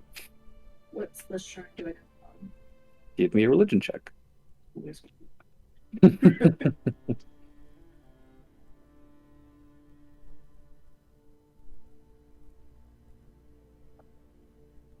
Theme. 13. So it's one of the conclave's, greater gods. She's important, but for the life of you cannot remember her name right now. Like, you're looking at her and you're just like, fuck, I know that statue. Do I have any inkling of like what she like would be like? It's love like, or famine or you're real, like, you're trying to collect it and you're just like, I don't, like, you just never grabbed me in school, so I didn't pay I can't play. You just trying to blank the, on it. the 13. Yeah. Okay. You know the direction that this god is kind of in, but you don't recognize exactly who she is, other than that she's a she. It's a female statue in this shrine. And aside from those features in the village, there's like I said, there's really not a lot else aside from the tavern. I guess there is that tavern that you pass. So I guess then I'm gonna go and kind of circle the manor. okay. See if there's any entrances besides just the one obvious one. So there is one path after you climb this hill, not too far from where those guards are sitting, right? There's a path near them that kind of leads out of the village along the western side of it, right? On the opposite side of town from Willem and his house. And this path is pretty isolated. There's no buildings built along it. And it just kind of goes forward along kind of the crest of this ridge, sort of moving almost to slowly like intersect the stream that's kind of coming down to meet the larger river before you hit this steep embankment. It drops off into a moat, and kind of looking around, you can see that this moat has sort of been dug out of that stream and kind of just diverted around the grounds of this manor. At this distance, you can now see that across the footbridge that crosses the moat, there are 2 guards posted on either side of the far side of this bridge, keeping watch. Much more attentive than anybody you saw in town. Behind them, you see the path sort of meet this like cobblestone circle, almost like a driveway kind of. In the middle of that driveway, there is a fountain, and beyond that is the manor itself, and it is this 2-story structure with these 2 long wings kind of branching out from the central hub. There are these very ornate, highly decorated towers and turrets at the corners of the central building, as well as at the edge of the wings. They're sort of like ornamental, like towers almost. It's not a super tall building. It's still maybe like 2 or 3 stories, but it's decorated almost like a palace or a castle. Very, very, very ornate building. This place has this mix of sort of brass and what looks like either a dark wood or a dark stone, sort of intermingling to create these geometric patterns along like the trim of the building and over the doorways. There's a mix of this black and gold with like really rich hardwood and the sheer white marble. There's looking around, the only way onto the ground itself seems to be this footbridge across the moat. And it's like the only way I can get across the cat. Can I jump? How big is a jump? Can the cat be jump? So the moat is about probably like 15 feet across. It is intended to bar entry. So safe bet, probably a little wide for you. Can I stealth across the bridge and catapult? So looking at the bridge, these guys are posted up at the far end of it, looking out, and both of them have a lantern with them, showing light in like a 30-foot radius around them. Okay, fine. I'm gonna do a different one. I'm gonna use charisma. I'm gonna try to keep the cutest cat they've ever seen. Make them want to pet me. Okay. So you want to walk up to these guys? Yeah. Like begging to be pet, pretty much. Or like, and like Okay. kind of like toss my toy at them. Give me a persuasion check. There's no way this could possibly go wrong. Oh, 19! 19. 19. He Okay. mastered like the dilated pupils, like hi eyeball. Please let me in. So you kind of like patter up the bridge, like looking at them, like you got your little toy, and kind of roll, flop down, like look at them again. You see, one of them kind of looks at you and looks at the other one. And the first guy is this older human man. He's got like a handlebar mustache. It's like gray, kind of a Sam Elliott looking motherfucker. He just kind of looks at you like, okay. You know, looks at his partner, who is much younger man. He's got this long brown hair, just kind of unkempt under his hat, and his eyes go big. So let's go big. Okay, I approach. And he goes, oh, Poos, come here. He kind of kneels down, reaches out to you. I go to that guy and I bring him my little toy. So you bring him the toy and he takes it from me. He's like, it's yours. Like it? Get it. He throws it across the bridge. Back across the bridge for you to fetch it. Okay, so I go get it. And I bring it back. And the guard just kind of he's grinning. He takes it again. He throws it. He looks at the older man who's just kind of staring at him like, "Are you serious, son?" He's like, "Well, there's nothing else going on tonight, is there?" Boy. Shakes his head. Doesn't say anything. The kid keeps playing fetch with you. Throws it across the bridge again. I think at one point I'm gonna I'll bring it and then I won't let him have it. Okay. And then I'll run around a bit, try and get him like Casey and get my toy. So you're like you're getting like frisky with him, and you're like kind of like stepping forward and back and forward and back, kind of like almost like a dog does. And the kid has gotten kind of into it now. Yeah. The young one, he's kind of like, oh. But as he like moves to take a step, the older one just reaches out, grabs him by the shoulder. He's like, after your shift, Okay. and pulls him When back he into does place. that, yeah, I'm afraid. I'm just gonna dash into the dark. Yeah, into the dark. Oh, past them? Yep. Going for it. Oh god, the moment of truth. Okay, so you do this, and that old guy sees you going, and he's like, "Hey now!" And he goes to reach for you. So go ahead. I guess roll an acrobatics check because he's going to try to grapple you. Don't forget to look up cat stats and not your stats. Yeah, Because they're different. they are different.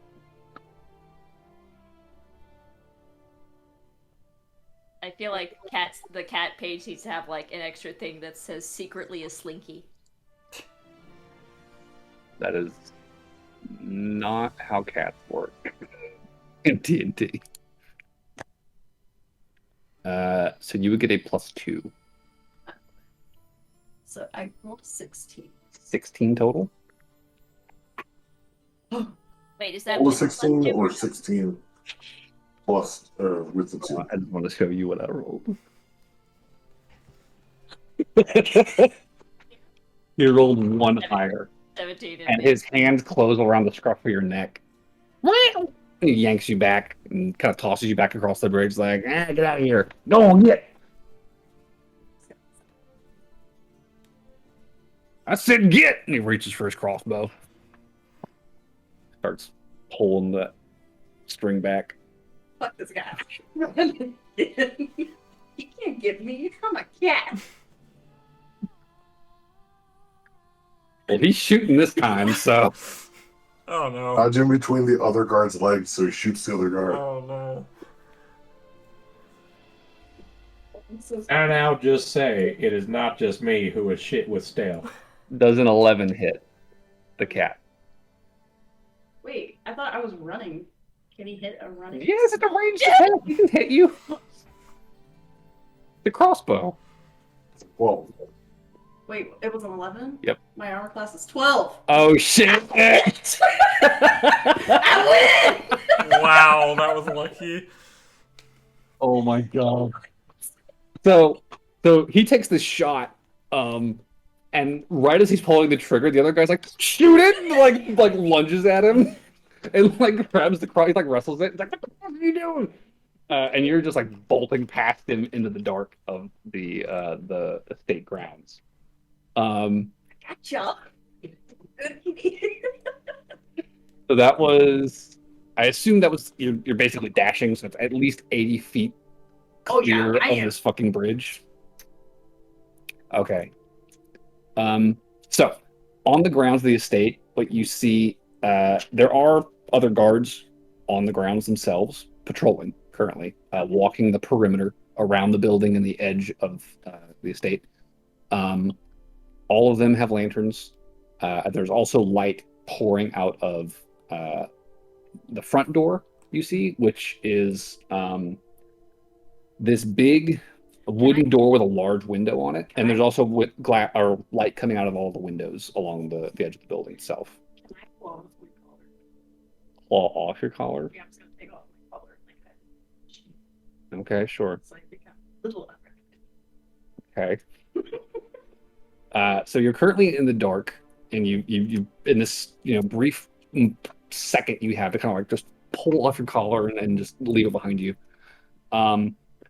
The guards at the bridge, meanwhile, the older man has kind of pushed the younger man off and like, what are you doing? And he's like, you can't shoot cats like that. And he's like, there's nothing supposed to be coming on the property. And he turns around and he yells out, he's like, hey, anybody sees a cat, shoot it. And you hear another guy from somewhere else on the property kind of yelling at this. Is like, see what? A cat! There's a cat on the property! You want us to walk to it? I said see it! Got it! So after that brief pause, you see the lanterns in the dark start to move around again as the guards are now like looking around, like for some fucking cat. So what are you doing? I'm gonna look for an open window. And how many guards are there? Right now you see from where you're sitting in front of the mansion, you see 5 total. There's 3 that were on the grounds already, like walking the perimeter, and there's the 2 at the bridge.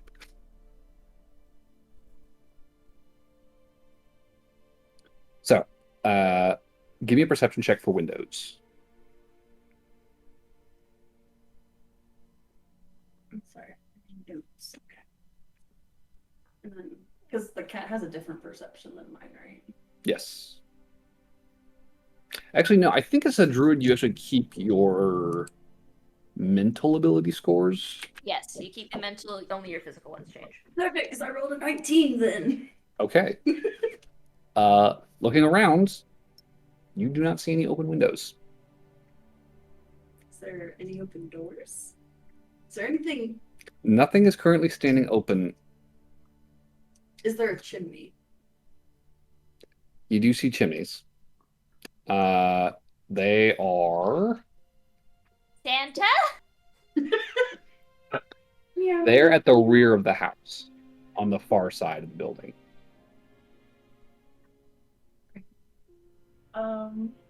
You would hazard a guess that they're roughly 3 stories up to the entrance of the chimneys.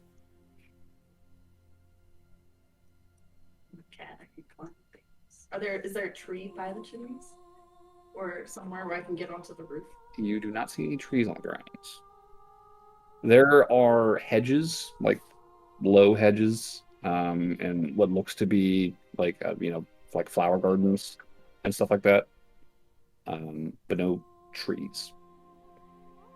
Okay, so I'm gonna stay in the hedge line to stay out of sight. I also would like to note that I am a black cat. Okay. That's what I transform. So go ahead and give me a stealth check with advantage. I'm just going to roll a collective roll for the guards search.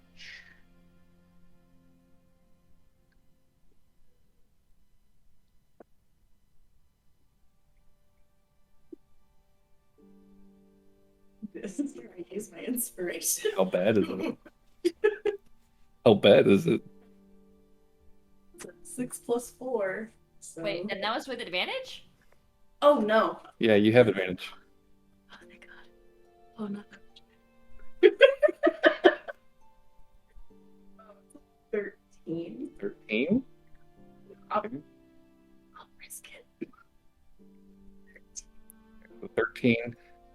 You kind of dart under one of the hedges and just kind of sit there and watch as the guards make their way past you. Lanterns out, looking around. They really don't like fucking cats. Keep walking. Okay. I don't notice you. Okay. As I'm circling like this manner, I'm looking for like if there's like a gutter where they like let water out or something like that I could probably get into. Like a rain gutter? Yeah, like a rain gutter. I don't know, maybe in the kitchen they have a sink and it goes out into the back and they have like a hole and they dump water and then I go in where they dump water. Go ahead and give me a perception check. They actually have indoor Or plumbing. investigate. I would assume so. He's got. He's got money. Wait, am I doing an perception or investigation? You should also probably I check don't know. where they chuck the garbage if you're going that route. 15, and I'm also checking for garbage.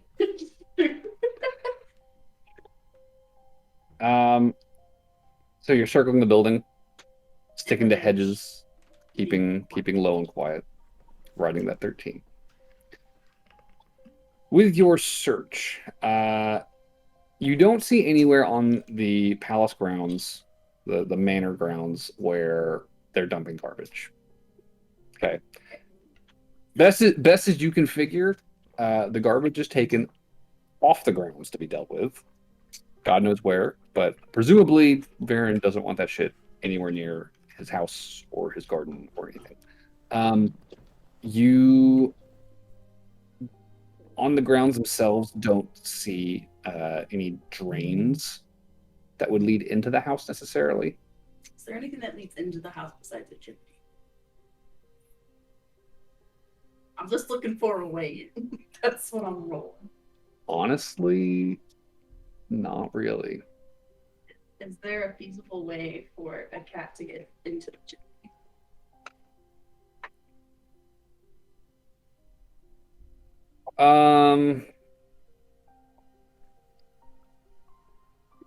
You could probably climb along the exterior of that. Like, there are ledges you could jump to as a cat and climb up to get to the roof. Here's the thing. Doing so is going to put you in bright light, shining out of the windows. You're going to be very clearly visible to anyone looking for you. Okay, my other question is if I hypothetically got to the chimney and I went down the chimney, would I kill myself in the process of going down the chimney? Well, it depends on if the chimney is lit or not. It is a long way down. It's about 3 stories down. Just That do is a the fall, for kitty sure. matrix. Just... And you can definitely see that there is smoke coming out of one of the chimneys. All the chimneys are at like the same height. There's 2 that you see. There's 2 main chimneys. There's one on one wing of the house at the end and one on the far wing of the house. So the 2 pieces, like a second-story chimney? Or... They're both like 3 stories tall. They're tall ass fucking chimneys. Are they brick? No, Yes. It's either a brick or it's like a carved stone block, like masonry blocks Right. versus little red brick. are there any guards going in? At the moment, no.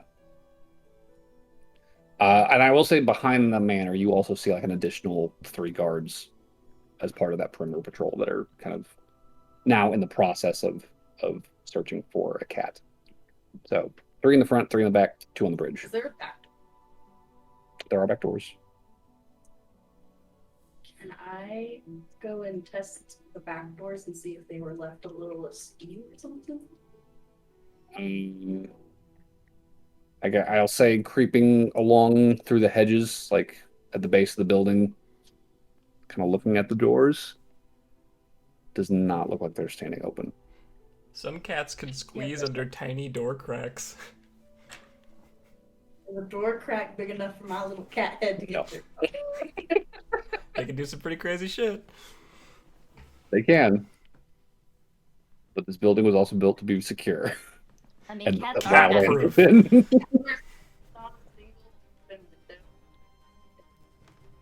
It's honestly like pretty nice out right now. Yeah, it's not like cold. It's open to let that nice cool air in. And yet no windows are standing open. Weird. Okay, I'm just gonna sit by the back doors for a little bit and see if anybody's going to walk in or out. You sit and you watch and you wait. The minutes tick by. And you draw closer and closer to the end of your wild shape. And still no one passes through those doors. Can I read you wild shape while I'm still in cat form? That's a good question. That's a great question. That is a good question. Do I turn into a thing and go, oops? You can use your action to magically assume the shape of a beast you've seen before. You can use it twice. You regain expended uses when you finish a rest. Stay in B shape for a number of hours equal to half your level. Round it down. You can revert to your normal form unless you expend another use of this feature. So you can use it to stay in form. So you can buy yourself another hour. Use it to stay in The jelly shell. Okay. hour and whatever time I have left. Okay. You know what? So what's this time increment of the guards walking around the perimeter and me getting up to this chimney? Can I do it before a guard would see me? So here's the thing. They're not on like a regular patrol circle anymore. They are looking around for this fucking cat. Somebody called out there's a cat on the grounds, and they're now... So they just prejudice against cats? Look, apparently there's He policy. clearly made his Wait, building cat proof. He's got something against cats. I already used my Yes. thing. Is there a size for a mouse to get through?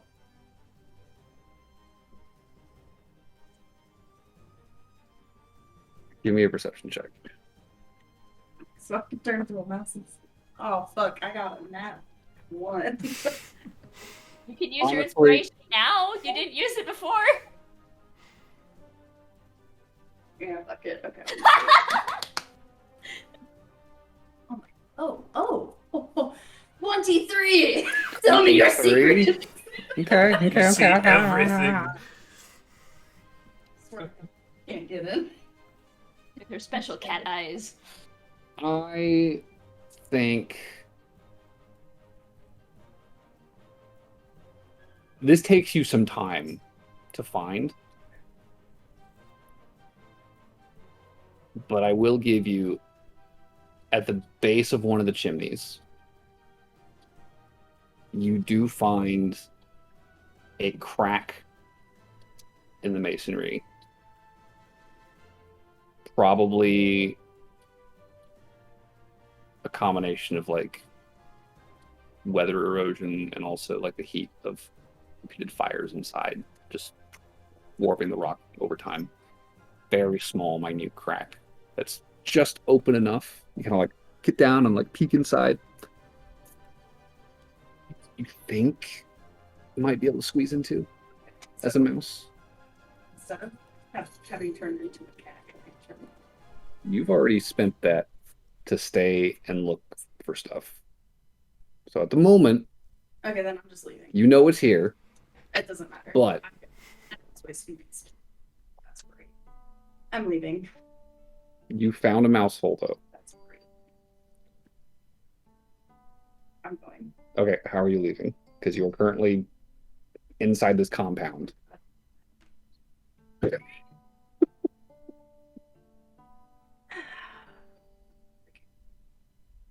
So just You want to just walk out in front of a guard and be like, I'm ready to go now. Take me.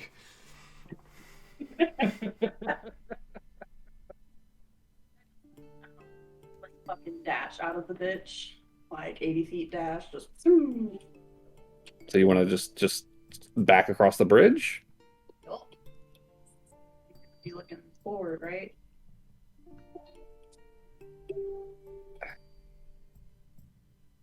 Or can I just jump into the moat, turn into Aloryn, and run into There might be animals in the moat.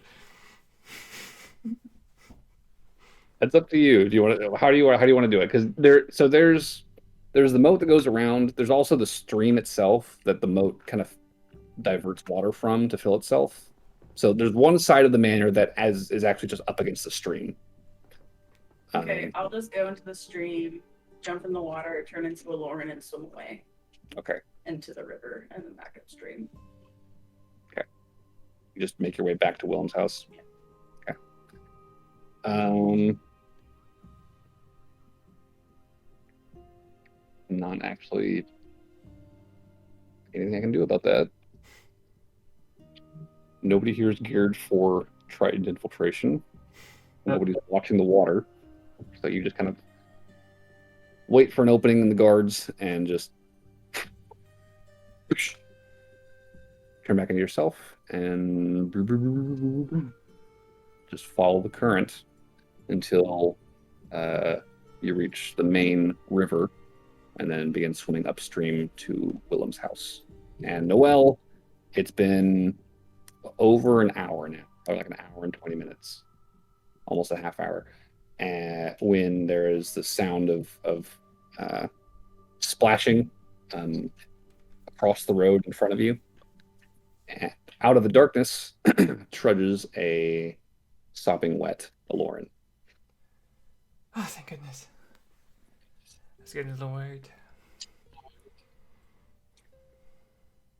Good old dandy. Found a mouse hole I couldn't even crawl into. You found a way Waste in? my inspiration? No. No way in. There's just one way, or through me. I go through the moat and in the water. There's 6 total guards on the ground, 2 on the bridge. And that's about it. It is good to know. Is everybody else still awake? They're on the bridge over the moat, right? Barnaby's in the kitchen. Burberry's helping. He needs all the help he can get. There is not much in that kitchen. There's like some pickles, some potatoes in a sack, like 5 or 6. There's like a string of garlic cloves. Butter? They'll probably make like potato pickle au gratin. Well, okay, like mashed potatoes. It's like There's not a lot of food here. Is what we're getting at. There's like a quarter of a sack of rice or barley, I should say. Very slim pickings in this kitchen.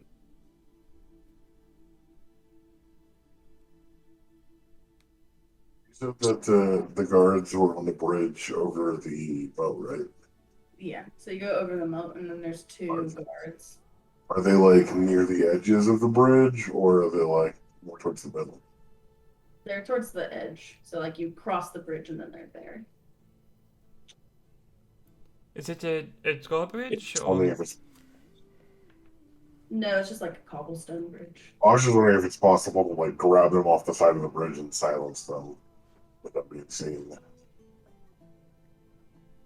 Maybe if we had something to draw them towards the bridge, they would go into the middle.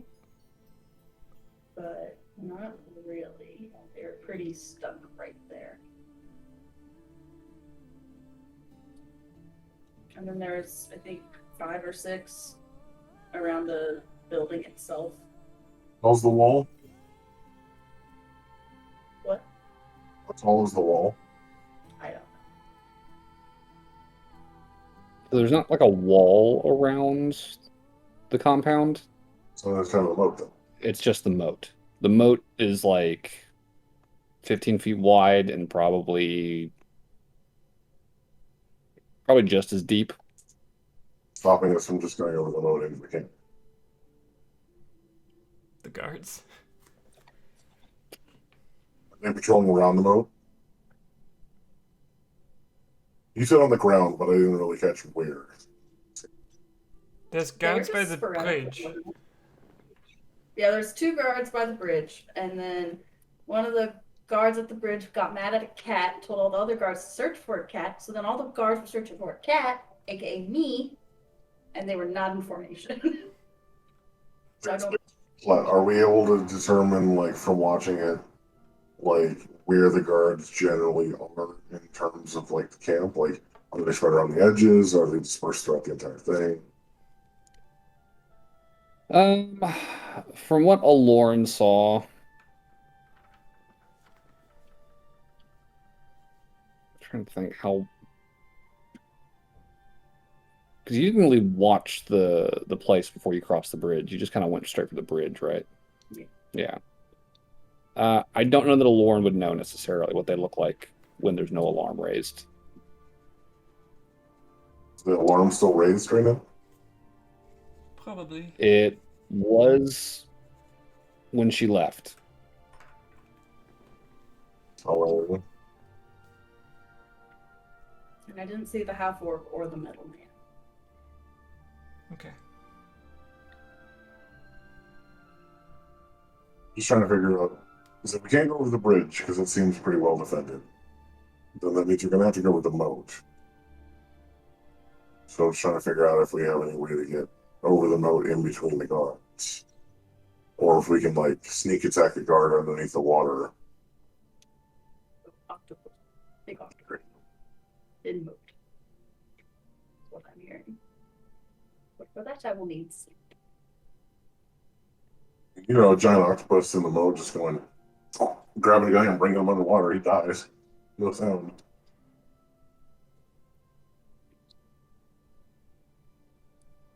We do know how deep the moat is, right? Because she swam in it. You do, yeah. Well, a giant octopus fit. Yes. I believe that a giant octopus is only a large creature, which So, means it should take up a 10-foot square, and I believe it has a 15-foot reach. forget, but with Watcha, can't you partially change? You don't have to, like, fully change? I think she has to fully change. Yeah, you have to fully change. For some reason I thought with polymer, It's a wild. It's not polymorph. wild shape. I And remember. polymorph doesn't do partial either. No, I could have sworn it was wild shape. Yeah. That's just not the way it works.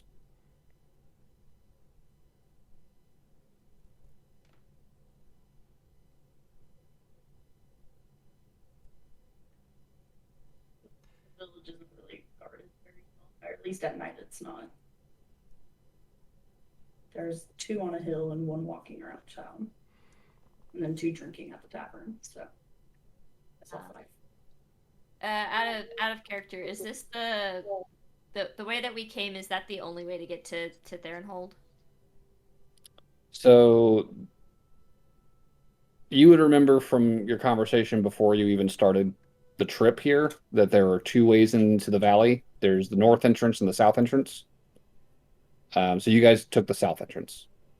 Okay, so both entrances would have like guards and all that stuff.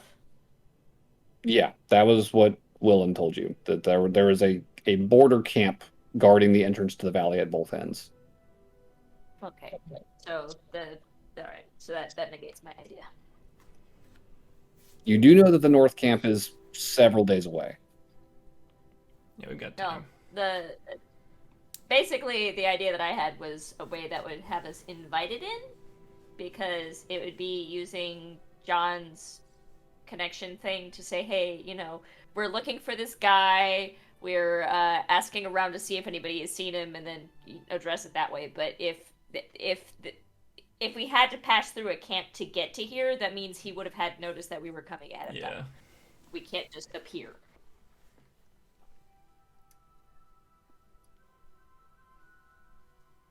Fair enough.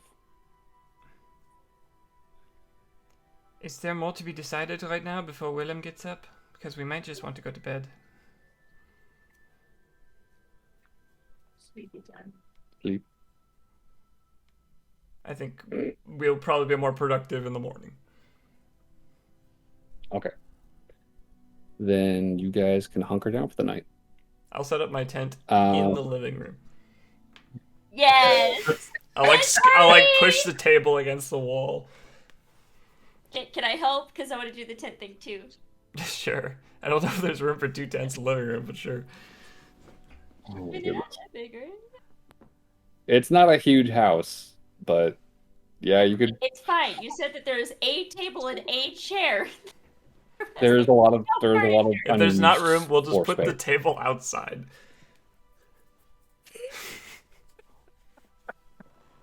Just like sitting on his stoop.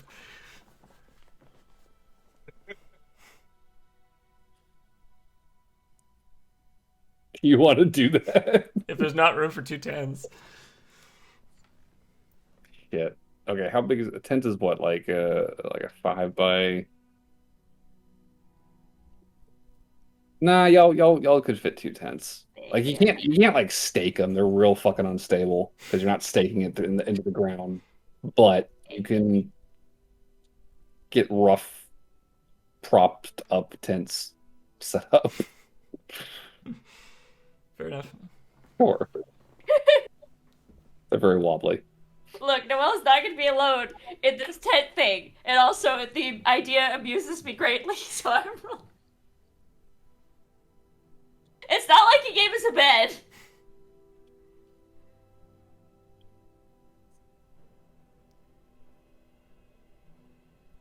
Okay. Well, set up your tents, set up some bedrolls, and tuck in for the night. I'll sleep under the stairs. You're gonna go out behind the house. Okay. Find yourself some bushes.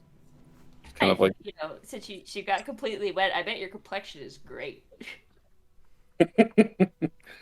somewhere unobtrusive and hunker down for the night. We can take our break here and be back at 10:25-ish. Alrighty.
to see if there's anything in the house, just out of curiosity. Okay. Detect Oh, magic. cook some potatoes for the meal tonight. What if it's magic Along with You know, some potatoes? besides rations the and things magic like that that. Barnaby does in the kitchen, because that, you know, that there's no other explanation for how good that food is. Sure. Um, Could you please stop messing with my wires? You're moving my camera. with detect magic active, um, I'd say that you detect the auras of the 3 objects on Willem's person that you detected the last time you used it. As well as a 4th aura, also on the 2nd floor, not too far from the other 3. Is it animal shaped? It's not really like object shaped, it's just kind of a faint nebulous aura. Um, it is of a similar strength to the 2 smaller ones in Willem's jacket. Weaker than the knife. I do think it would be quite rude to investigate, so I will stay down here, but it is good knowledge to have.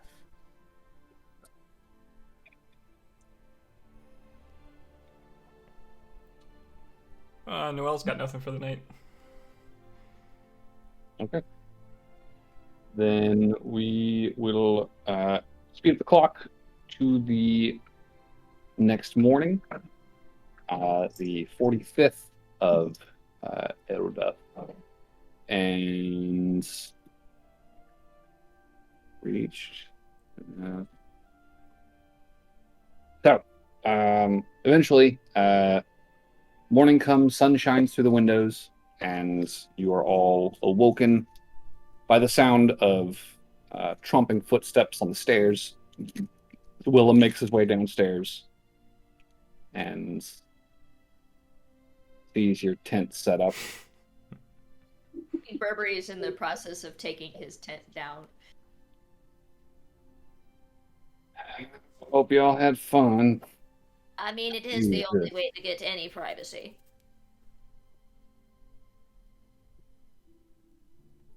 Right. All right. Well, definitely needed the shut eye. Where's the Triton? Where'd Lauren get to? She went and slept in the The backyard. Yeah?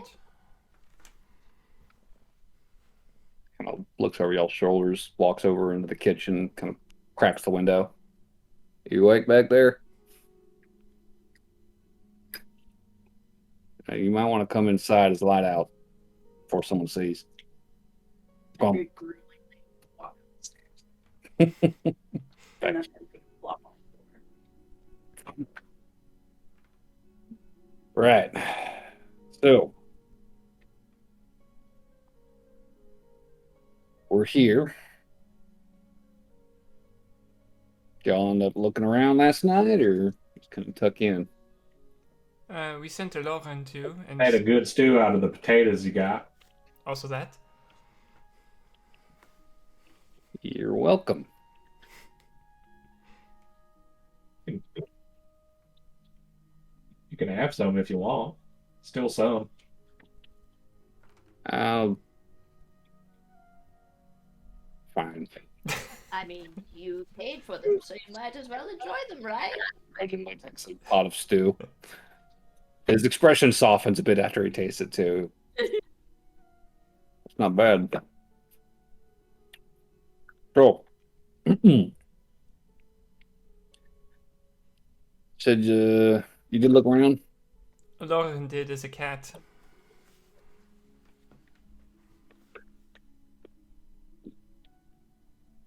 You get a decent feel of the place.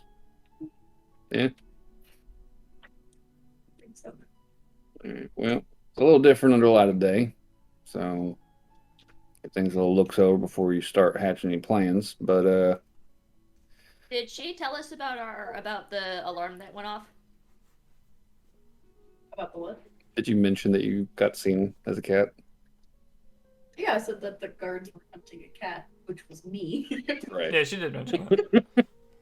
I mean, there was a little hullabaloo around a cat thing, but I don't think that's a big enough deal. Careful.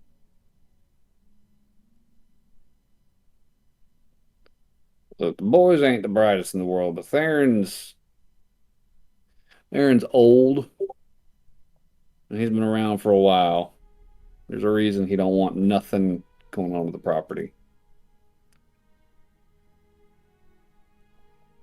For all he knows, you could have been some stranger's familiar, like Sonag is for me. Or hell, a person disguised as a cat wandering around. Could do such a thing. That's absurd. I don't think that's absurd. Who could turn into a And 90% of the people in town would agree with you. But as I say, Theron's seen some things. It's okay. I had a little cat toy, and I played with one of the guards. I was just a good little house cat that ran onto the road. Well, I'm glad you didn't get caught, because that would not have ended well. So,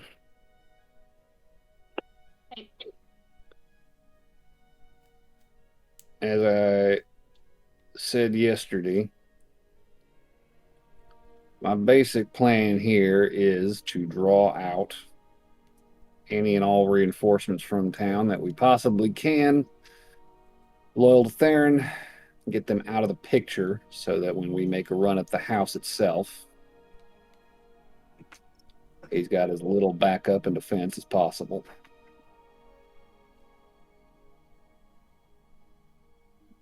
Y'all given any thought as to how you plan to do that?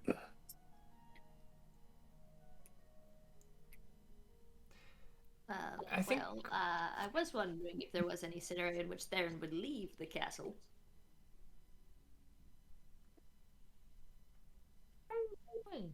He's chewing on screws. Oh no, sorry, my he's got my headphone cords all up in his legs. This one in the dark back here is chewing on shit. So many animal dilemmas going on here. You do have a few ideas to pick off the guards, but one of them just mounting screws for the curtains. I think Yeah, we should probably ask you, Willem, if we do draw away the guards, what is the next, say, 3 steps of your plan as things sit right now? So, all right. This is the plan, right? Theron's holds housing, I guess, for about half of Theron's total forces. In addition to all the farmers and craftsmen and shit, all of his armed men live in the village. Is there a place where a lot of them live? Well, they've got houses, right? So, Or like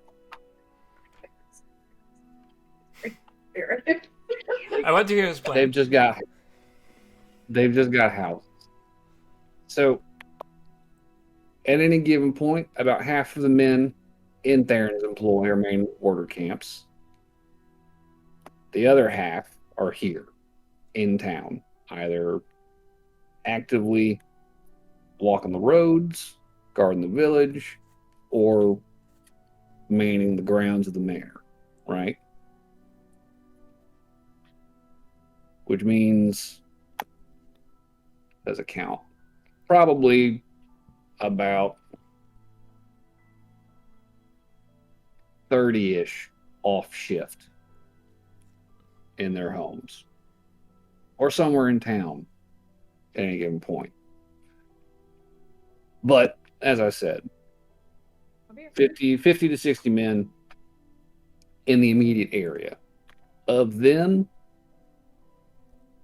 less than half are going to be on our side of things. Now, I imagine you didn't see any fellers with feathers in their caps last night on the manor grounds. You wouldn't have known. Yeah. By design. He's got my boys primarily walking the roads or manning the borders. Generally doesn't bunch him up much, given his suspicions. Go figure. We were to take out the guards versus you. I caught half of that. Say Yeah, again? cut out a bit. Yeah. If we were to take out the guards versus drawing away the guards, would that be a big issue? Well, starting a fight in town is going to involve.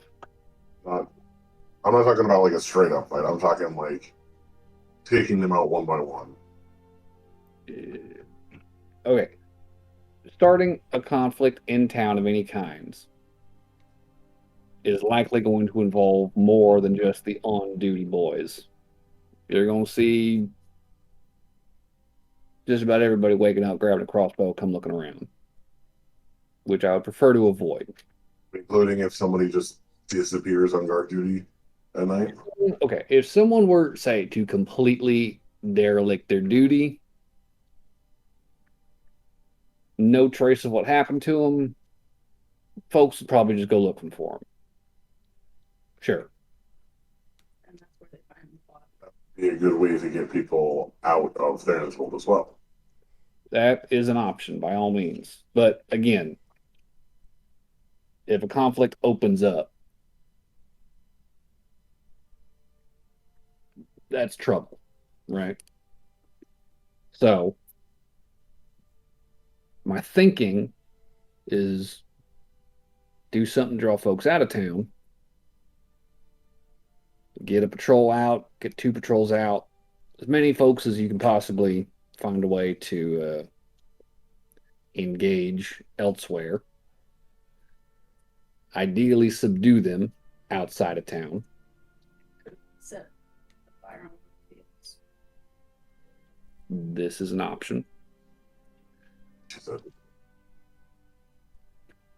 At any rate, the point is get them alone, get them taken care of. And once the town has been thinned out of any possible additional support, all that's left is the manor itself. That's when we take the run of the manor. At that point, it should just be the guards on the ground and Baron's personal bodyguards. Without any additional reinforcements and with all of my boys in town at our back, should be a lot easier. Didn't you say that if someone went missing and derelict their duties, that people would go out and look for them? It would. Couldn't you just ask one of your boys to stay on your house and not go to work?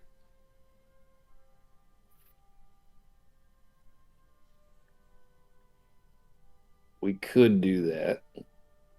The other option I was thinking of was have one of the guards go missing in the middle of the night. At But- night, Yeah. That's the thing. It could be one of his people, and that way we wouldn't actually have to risk being caught.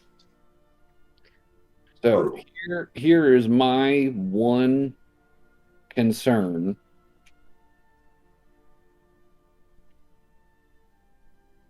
God forbid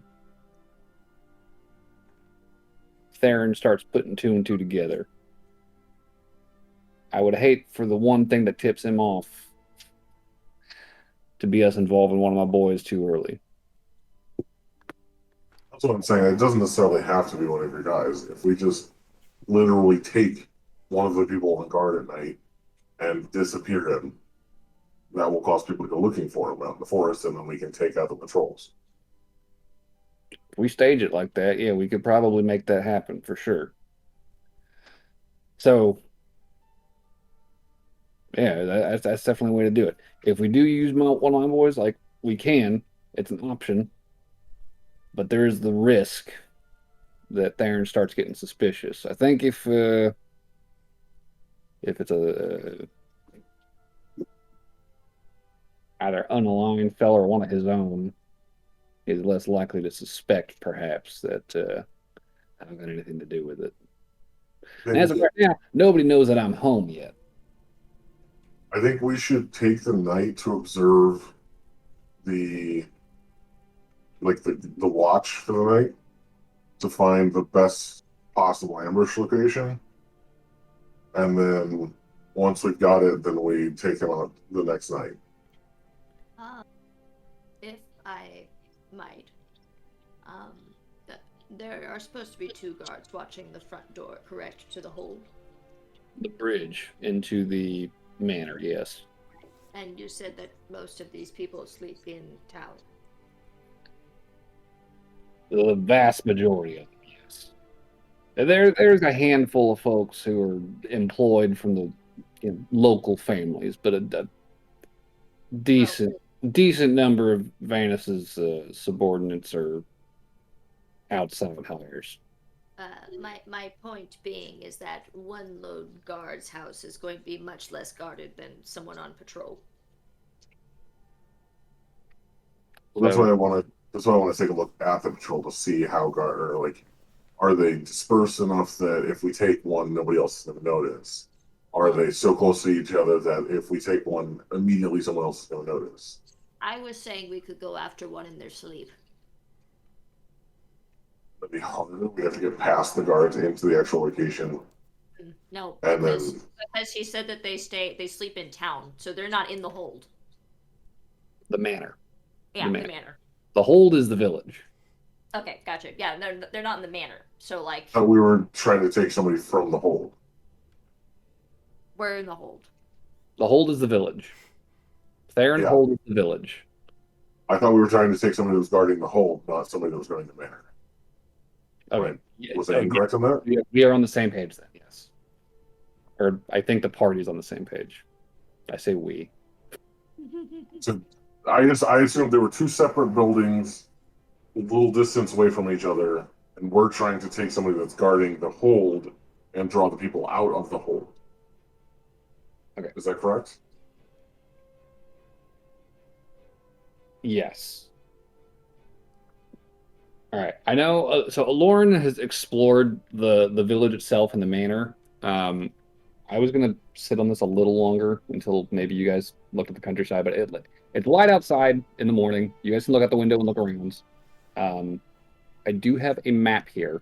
We could also just ask Willem to just draw circles and X's and stuff. Like, yeah. Well, this is a map of the village and the surrounding countryside. So we have this for reference. And we'll say that the characters have more or less put this together based off of their observation and what Aloryn's reported. So you guys would have come in from the lower right-hand corner. where is this going?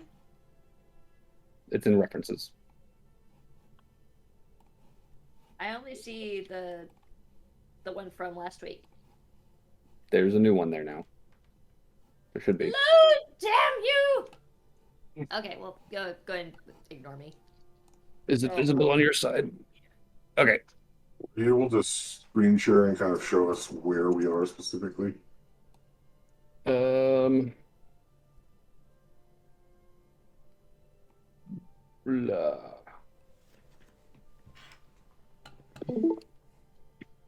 Okay. Can you guys see that? Yeah. I'm screen sharing on the video. So okay. This is the village, right? The manor is up a hill next to a stream. The moat kind of diverts from that stream. Willem's house is this one lone little square to the north of the village. Okay. The ruins on the mountain are further north of his house. You guys entered the region from the bottom right-hand corner of this map. And you kind of just skirted the outside of the village in the tree lines, which is the green dots are where there's trees. And just kind of circled your way around down to Willem's house last night. There's no walls around this village at all. Do what? There's no walls around this village at all. No, there's no walls. The guards are only around the manor or around the whole. So there's 6 guards on the manor grounds doing patrol, and then there's the 2 by the bridge. And then in the village itself, Aloryn saw 5 walking around last night. I actually think Catswan might actually be the better option. I'm getting a really gnarly echo and I'm having a very hard time understanding you. I think Burberry's plan of grabbing a sleeping person out of the village might actually be the best option there. So, Because based off this, they have river access to the backs and fronts of some of the houses.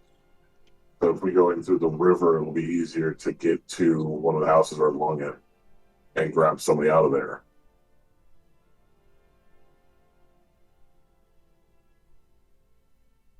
You guys think?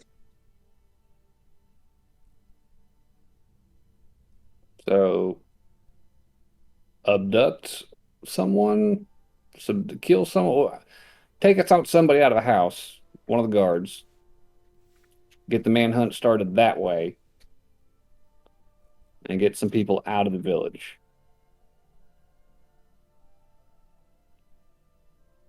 Easier than taking a guard on duty.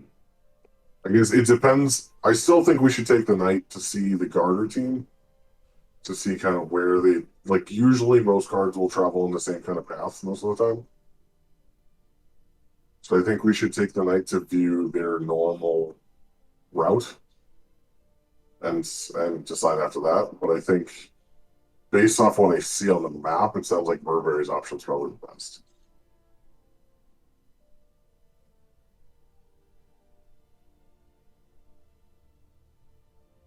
Anybody got thoughts? I do worry. Good. I worry that just randomly kidnapping someone might be suspicious, but if it's our best plan. More suspicious or less suspicious if we took somebody out of a house versus a guard.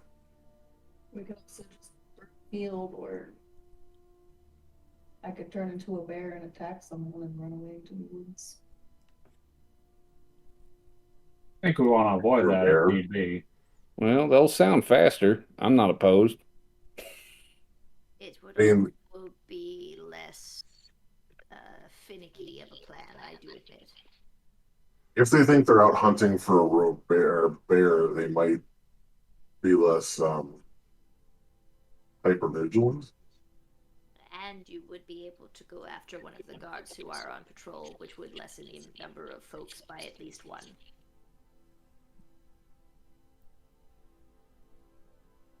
Assuming you can be a stealthy bear. Oh, yeah. I don't know. What do you guys think? Yeah, it sounds like we have 2 different plans or 3 separate ideas that could work. Sounds like there's a ton of things that could go wrong, and if we just start a fire in the night or something, then there's less. A lot of people are asleep at the tavern, it looked like. So If we wanted to go full crazy, we could go and just burn the entire house down. I believe that Willem's thing was he didn't want everything to be fire and ash.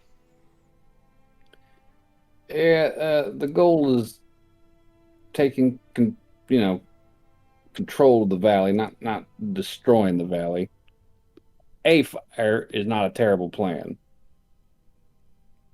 We could Putting the whole thing to the torch.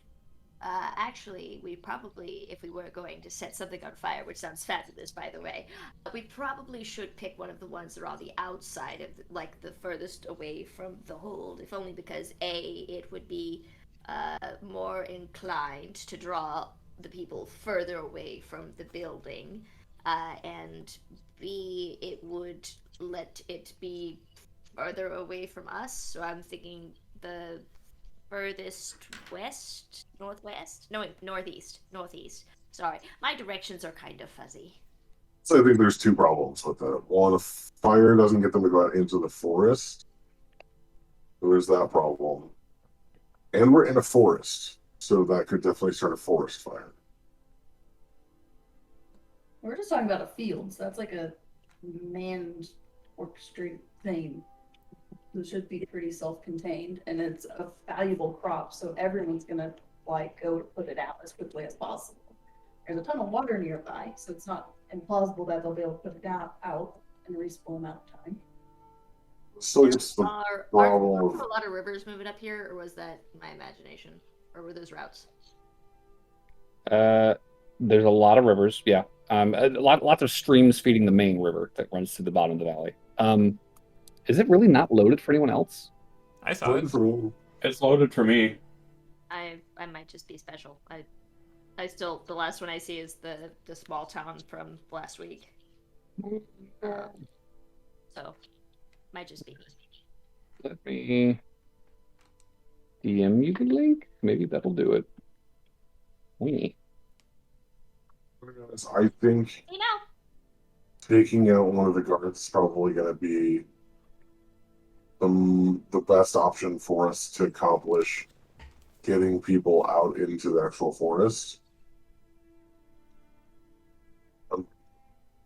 So I'm divided on whether or not we should go with a straight up like a bear attack, killing somebody so they're out hunting a bear, or just making them vanish altogether.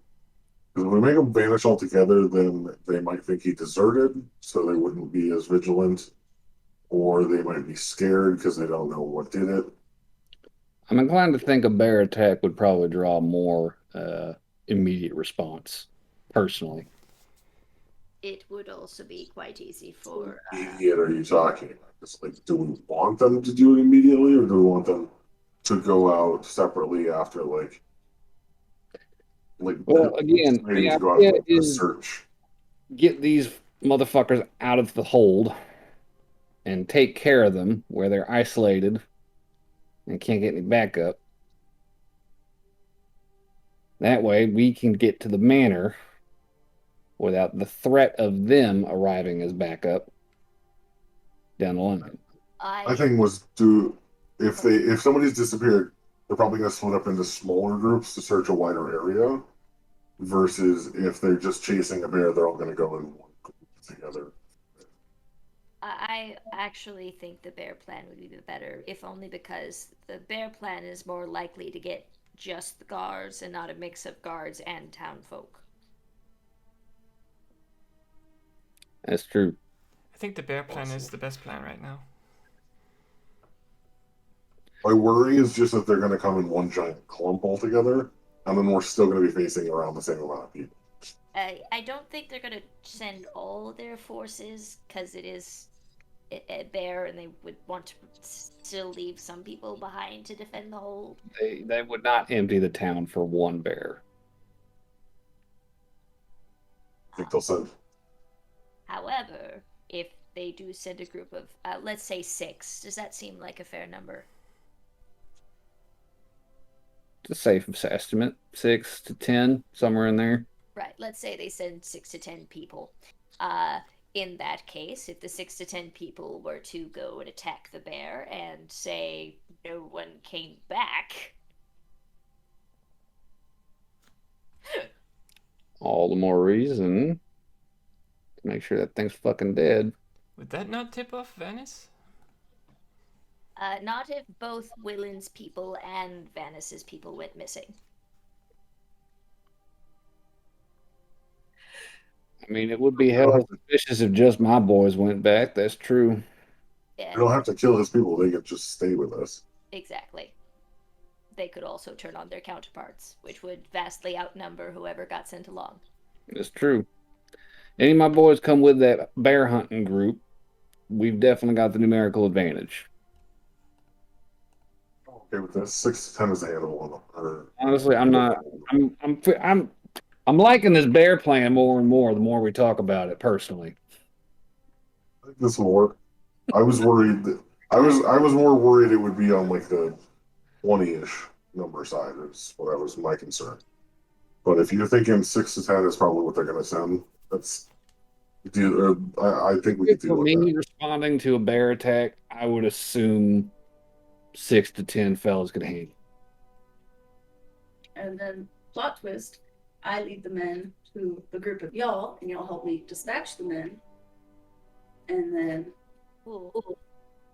everyone's gonna be like, "Oh shit! None of these people came back from this bear hunt. We need to send more people to go hunt this bear." So when they send more people, that's when we go make our move on the hold on the manor. I like this plan immensely. And obviously, Noel, you're welcome to shut this down because this would require acting and pretend to be someone you're not. But if we do want to send one person back with the news of what happened, I could do that if we need it. We could send back one of Theron's people. If we feel like we need it, I can do that. The only concern I have at this point is I wonder how many times we can pull this off before Venice gets really suspicious, because one bear is not going to kill 20 guards. Honestly, I think we only need to do it once. Yeah, I think we're just gonna do it once, and then when If the we second Do it once and then sneak in once the guards get slipped in. Well, so Out. if we do it once, and then we kill 10-ish people, that'll leave what 20 people left in the hold. It depends on how many are sent that are part of Willen's group. Let's say, wait, The point is not to kill. I know how many people are in the hold total that are like fighters. The whole. At any given time, 50 to 60. So if we take out 10, that's still gonna leave quite a lot of people. Yeah, that's the thing. I feel like we have to do this multiple times for it. Less than half. And we can assume of any of them, about 10 to 12 are going to be staying at the manor. Guaranteed. The manor guards do not get dispatched to handle shit. They will be there regardless of what we do. We might have to do Sorry, go ahead. 2 times that instead of 1. It's also possible that we don't have to do just the bear thing multiple times. We could do the bear thing once and then come up with a different plan for the next group of people. Like we can mix and match batches. Well, just so if a bear killed 10 people, wouldn't more people be sent into the woods because they're like, "Holy shit, this is a bad bear"? Yeah, well, what we're worried about is that if we take it too far, like the bear kills 30 people. If the bear kills 30 people, we're in the clear. That's what we want. Shit. That Vanis would get suspicious about that. Hell, he could be suspicious. He's got 10 guys left. Fuck that. 30 people, we're gold. Well, I mean, is that we have the first 10, hopefully, we kill them.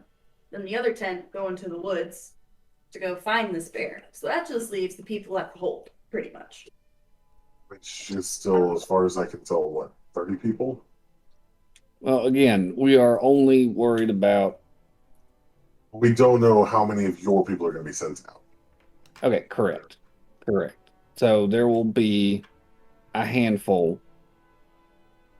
We can estimate a minimum of 15 to a maximum of about 25. There will be okay. We can assume that there will be a handful of Theron's men who do not get involved in this bear hunt. Fair? Oh, Yeah. Damn cat. So even accounting for that, consolidating my men in force with us, taking out 10 to 20 of Theron's men out in the woods, I think that tips things significantly in our favor. Whatever is left of Theron's forces in the village itself, we could probably take them in the village itself before moving on to the manor at that stage. Their numbers should be depleted enough, and the manor guards probably aren't going to advance on that because their job is to protect the fucking manor. If you think that's how it'll go.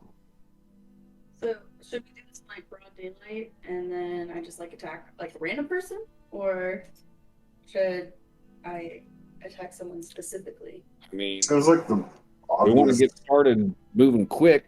Take a fella without a feather in his cap. Get one of Theron's boys off the road.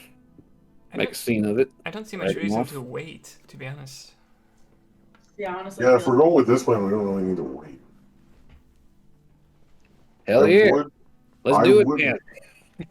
Do we want to do it in I'll the get middle my of the day, hat. though? I don't know I mean, what I we guess gain by there's doing not it at really an night. issue. I guess I was just going to say it's going to be harder for them to shoot Aloryn. I mean, it's going to be harder for Miss Noel to see anything and be of much use to anybody. I think daylight serves us best. We still got the advantage of surprise. I was just worried about Aloryn getting shot by a bunch of arrows. Oh, Well- I can assist with that. Yay. You going to make the bear sparkle? I mean, I can't think of a more sensible solution. Can you? Sorry, John. John's just kind of skeptical because the only thing you've ever done is make Aloryn, or is make Noel sparkle. I mean, it's more it's useful for more things. It's just. You're smart. saying like that like it's a problem. He did guiding bolt. Oh, it's, Oh, I'm making Noel sparkle. Noel has she done a guiding roll? so sparkly. Burberry has done a guiding bolt. So there is a spot a little ways north, west of here, along the road, where the tree line gets pretty close. I think that would be the ideal location to spring this little ambush of yours as a bear. Pick a feller off the road, drag him off into the woods, and make yourself just visible enough to anybody coming by, say this hunting party, that they give chase, but you still have cover. So, Is she going to do this like out in the open-ish so that the people in the village can see? I mean, I don't see a reason not to. Is there's gonna be a guard on the road. I'm gonna go jump that guy and then drag him in the woods while he's still alive and screaming. That should draw plenty of attention. And if it Their doesn't, swarm's not far from this location either, so someone's going to hear it. and if somehow it doesn't, I can I just suppose they'll put on scream his it armor out. and go tell them. Also that. Shit, you'll be covered in blood, even better. Hooray. Oh shit, I got bit by a fucking bear. We should kill it. Like that, but you know, Do Good. do you have any soap? on me? No. We're in your house. He just looks around like, you've seen my house. Yeah, I No. don't You've smelled investigate Willem. or anything. I'm not awful. Nope, no. I mean, he does not smell nice. He genuinely, he's a dirty guy. I'm He smells pretty sure like, none of us do. yeah, it's been 10 days since you guys left town, so y'all all probably smell pretty bad. What you're talking about? John smells like a bag of roses. Hey, I have jumped in the water plenty of times. I mean, Pack of roses that may have gone south a few weeks back. you always smell slightly briny as a I'm sorry, Fire-dwelling. what are you trying to say? fish lady. Are you trying to say I smell like a fish all the time? Oh, You live in the sea. wow! I was just thinking it would be a fun little tidbit if we made the bear look rabid, but that's all right. I mean, I was honestly trying to think about a way that I could make it so I had like foam coming out of my mouth, but Yay! I'm glad you're thinking the same I mean, thing. you just like froth your spit a little bit. That's not that hard to do.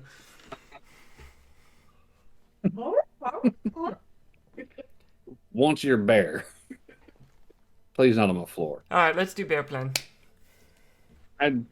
Bear, let's Air go. planned it is. Get your shit. Come on, we're heading out back. We're going around the ridge back this way.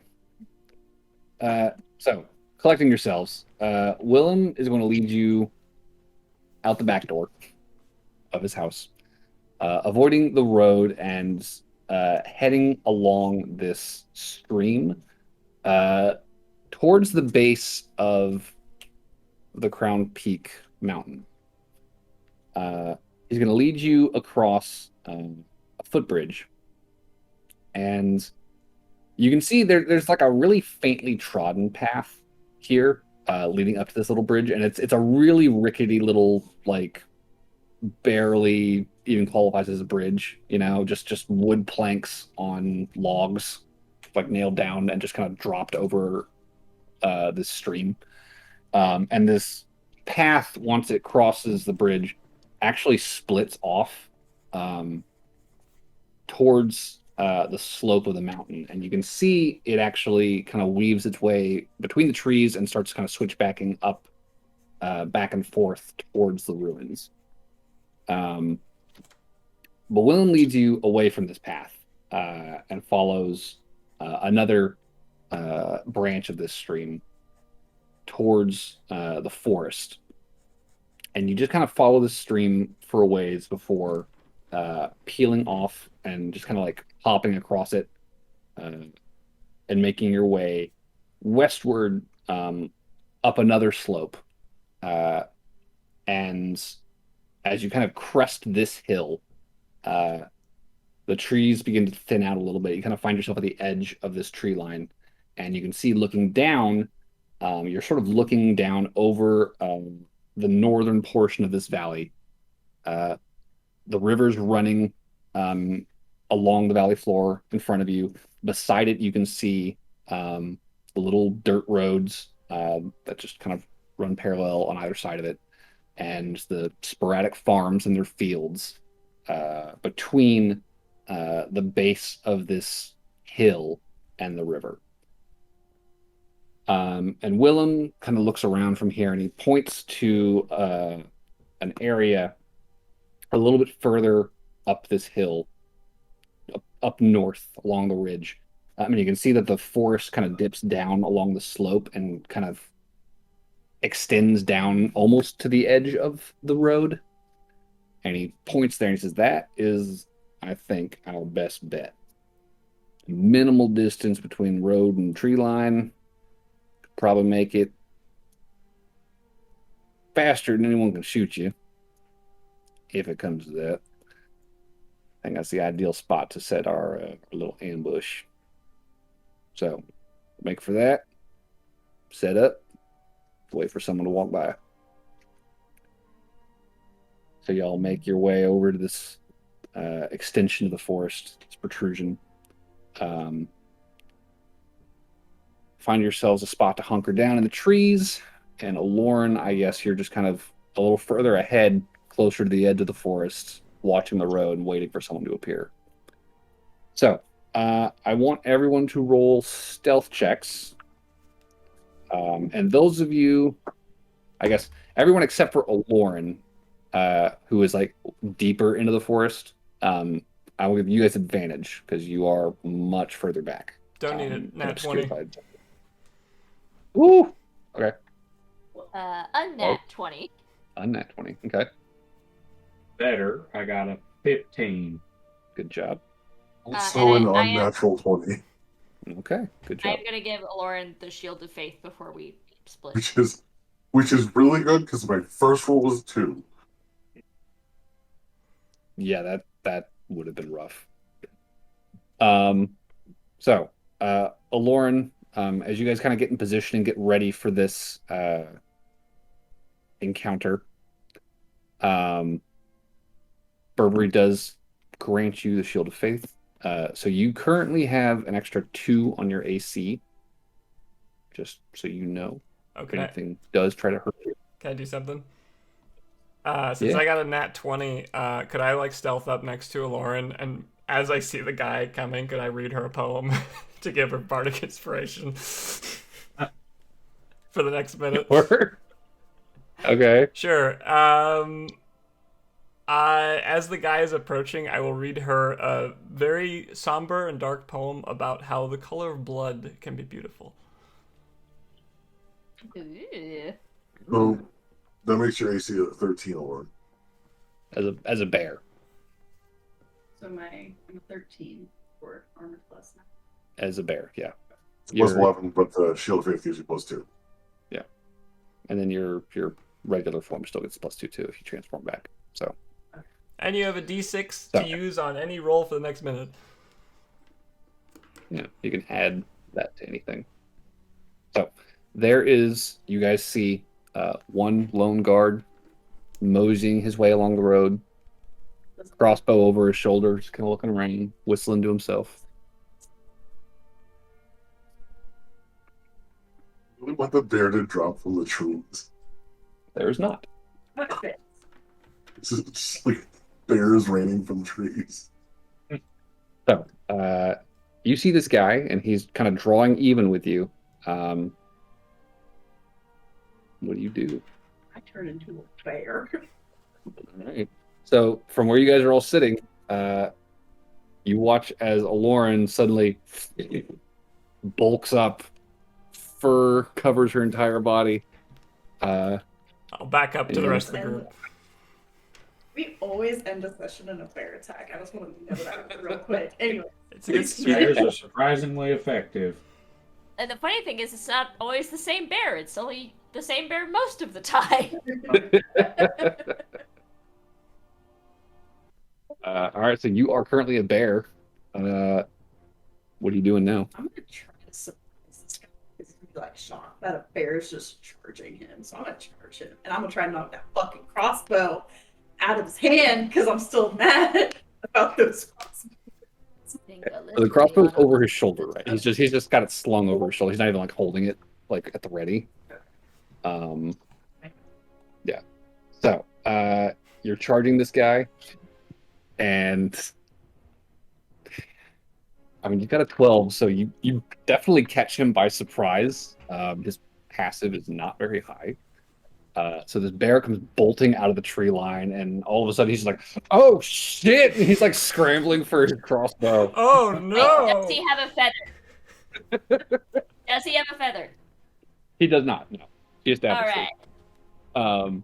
And yeah, so you rush him and go ahead and give me an attack roll. Are you trying to attack him, or are you trying to grab him first? I'm gonna attack him so that he can scream. Okay. Just like And remember, you do have multi-attack, so you can replace one of those with a grapple check if you want to. So once you have damaged him, you know? Okay. So go ahead and give me an athletics check first with the bear form. And he's going to make... It's the same thing as he's terrible. You use the bears. If the bear does not have athletic proficiency, it would just be his strength. And don't forget, you do have bardic inspiration if you feel like you need to boost your numbers a little bit. I got an unnatural 20 for grappling. Nice. Right. Do you want to use your inspiration or no? No, the bardic inspiration, excuse me. Let's make it More than 20. Yeah. All right. You're okay. You just charge this guy and just like full body press onto him, and he's like trying to like push you off with the crossbow as you're like wrapping yourself around it, just in his face. So go ahead and give me a roll to hit with your second attack. I guess you're biting him. Ooh. I think I had a Bite plus. his face with my face. What do I add for attack? The bonus should be in the bear stat block or bite. There should be like a plus something to hit. Plus 5. Yep. 24. 24 definitely hits. Nice. So, go I'm ahead, ripping this crossbow out of this guy's hand. so go ahead and roll the damage for that for me. Oh, forget that. You could just rip off his hands. You're ripping something off.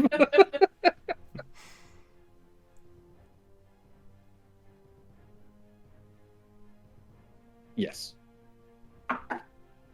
9. 9 total. Yeah. He is barely like you like sink your teeth into his shoulder, and he like screams like, "Oh god!" He's like trying to push you off. But you're a fucking bear. He goes down on like his knees, like he can barely stand up at this point. He's in terrible shape. He is very frantically going to try and My goal is during this attack, I'm trying to disarm him of his crossbow because fuck crossbows. okay. Well, you're right on top of him, so shooting that is kind of out of the question right now. He is like struggling to like hold you at bay, and like he's just kind of let go of the crossbow at this point, just kind of pushing against your paws as you're pushing down on him, pulling his hatchet out of his belt and just kind of like wildly swinging at you under your arms. He's not very strong, but he does hit with a 18 total against your 13, and you are going to take 2 damage. So Wow. he's just wildly flailing with his hatchet and like barely connecting. He's just kind of like is like battering your side a little bit, and you've got a thick hide on his fur. Like it doesn't do. He's jack. holding it backwards. Rip it. You should rip his arm off and beat He'll him. like freak out and panic. He's like, stop! Just rip his arm off and beat him with it. So you have him grappled, and he is bleeding now profusely from this wound in his shoulder. Anybody running to the scene? I'm gonna look around. What's your perception bonus with the bear? +3. +3. I'd say with your passive perception, you don't immediately notice anybody running in this direction. You're kind of in a slightly isolated area, but you do see that there are farms like in either direction along the road. And this guy's screaming real loud, like somebody's gonna hear this shit. Somebody's gonna hear this. Drag him back to the forest. It's just a matter. Just drag slowly. Drag him really slow. like, Fucking nightmare for Really? this guy. like Okay. this poor guy. I feel so bad for him. So you've got him grappled, and your speed is 40. So dragging him, you're moving 20 feet around at most. As slow as possible. So I'm trying to see. So you're just kind of like, oof, oof. Like, I'm not like, oh, you don't want to go? That. She could voluntarily pull slower. Yeah. So he's like clawing at the ground, like trying to get away from you, and like swinging with the hatchet with the other hand, like, stop, get off of me, somebody help. That's gonna be 3 damage from this hatchet. 20 more of those and we're in trouble. Yeah. You should really like bite his arm so he can't swing at you. And like you guys are very like removed from this, watching through the trees, and you just see this big, bulky fucking bear just slowly plodding back to the forest. There's a tiny little man just like flailing his arms in front of it, and you can very faintly hear the screaming. It's kind of comical at a distance. But there's also like a really thick trail of blood in the dirt in front of it, and you're just like, this is kind of dark. I just imagine the bear like pulls him 10 feet and then stops and like looks left and right to see if anyone's coming yet. Yeah, that's pretty much. I think I'm going to let out like a big intimidation, like bellow, like just like. Oh, you roll intimidation, sure. Give me that bear scream. Add a +6 to that. With your d6? Yeah. Okay, roll the d6 then. I love it when we embrace the chaos. Roll it. Intimidation. Ooh. Big bear. It's not that great. I rolled a 2. Okay. Wait, no. So what's your total? You try to roar and you get something stuck in your throat and you're like,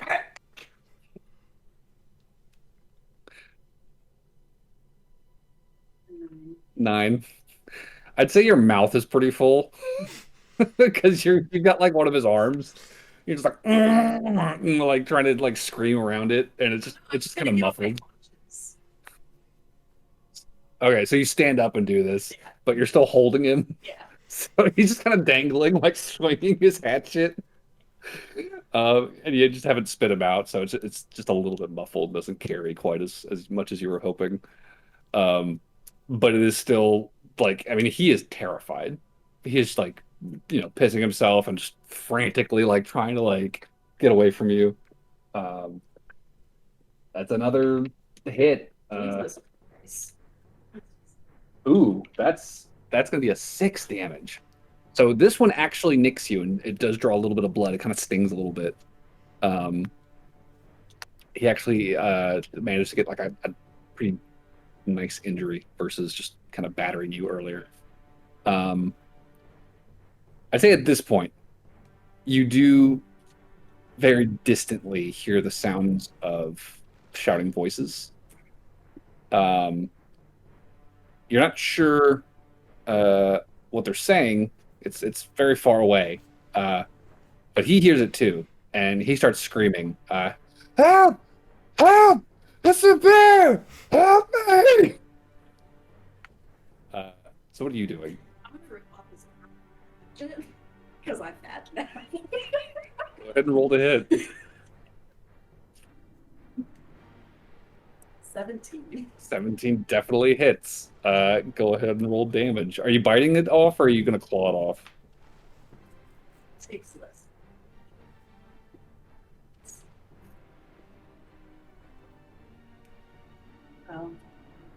The 1 day D8. I'm gonna bite it off. Okay. 3 damage. 3 damage. Oh wait, no. 3 plus 4. 7 damage. Okay, so you just you hear bones snapping in your jaws. Just spray of blood. This guy lets out another horrible scream, and then literally just like faints in your arms. Just his body's running red at this point. It's pooling on the ground in front of you, and he goes limp. So I'm gonna, for dramatic effect, I'm gonna toss his arm with his little hatchet Okay. over by the road. It's still tightly gripping. Drag, Yeah, just and then I'm just gonna drag his body, making sure there's a nice like trail of blood leading into the forest. I will take a definitely small. blood. I will take a small moment to offer his soul to the Queen of Ravens. Old God. People know her name these days. But yeah, you make this small prayer as you watch this giant bear dragging this now unconscious, armless man into the tree line. And you see him fully obscured now by foliage, totally enveloped by the forest. There's now just this streak of blood through the grass and dirt, dragged into the woods now. And Aloryn makes her way towards the party with this body in tow.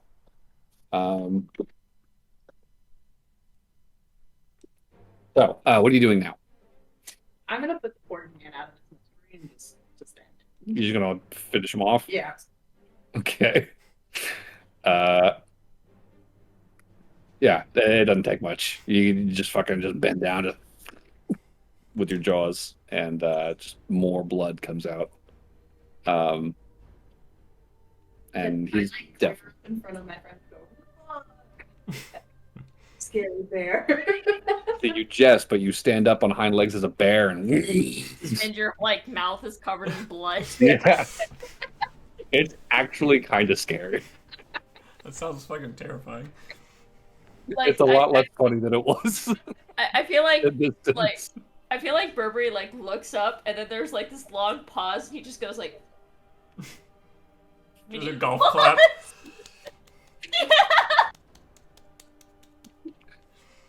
Willem's got a big smile on his face. Hot damn. And I give him a little bear thumb. Mm. Two paws way up. So he is a corpse now. This man. covered in blood, armless, and now amongst you in the woods. What are y'all doing? Anything? I'm just gonna keep my eyes towards the tree line, see if anybody comes. Yeah, Keep same. watching. And then I will do another roar to try to get them to come into the woods. Okay. I'm trying to bait them with my bear. Okay. So, with another roar, I think at this point you would notice, through the trees, you would see, a couple groups of people from either direction, like 2 or 3 in each group, tentatively making their way down the road, like slowly, kind of like looking around, like, what the fuck is that? Where's that coming from? Before eventually you hear someone scream and point, and Disembodied arm just in the middle of the road. yeah, there's this this arm and this hatchet, and this massive pool of blood and spray and the trail leading into the woods. You can definitely hear the voices, at that distance growing frantic. You see, one of the groups, immediately turn around and begin like just booking it back towards their farm, um, away from the village.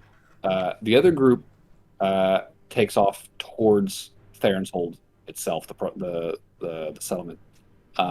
You see, one figure kind of waving at the other two to go back into the farmhouse as it keeps running towards the village, and it just kind of fades off into the distance and disappears. For the moment, it's quiet. About 10, 20, about half hour later. Okay, can I?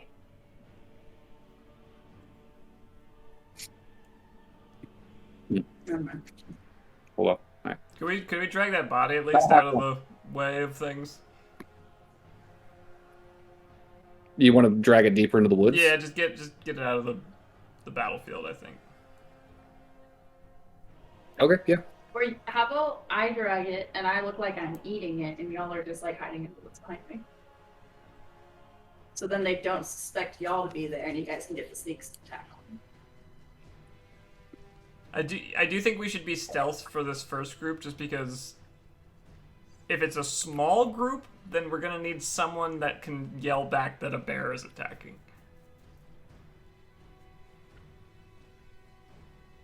Okay. So I'm just saying, yeah, we should stay stealth. Okay, so where do you want to set this up? Because you guys are on the slope of the hill, looking down at the river. If you back up to the top of the hill, you can still see down, but you're not like as far back as you could possibly go. If you want to keep going, you'll be like kind of cresting the hill and going down the opposite slope, I'll stay. where you'd be totally out of sight of the road and the river down below. I think I'll stay at the base of the hill with the body. Okay. And I will say it's probably like probably like 200 feet from the tree line overlooking the river, up to the top of the hill. So it's a pretty lengthy like rise,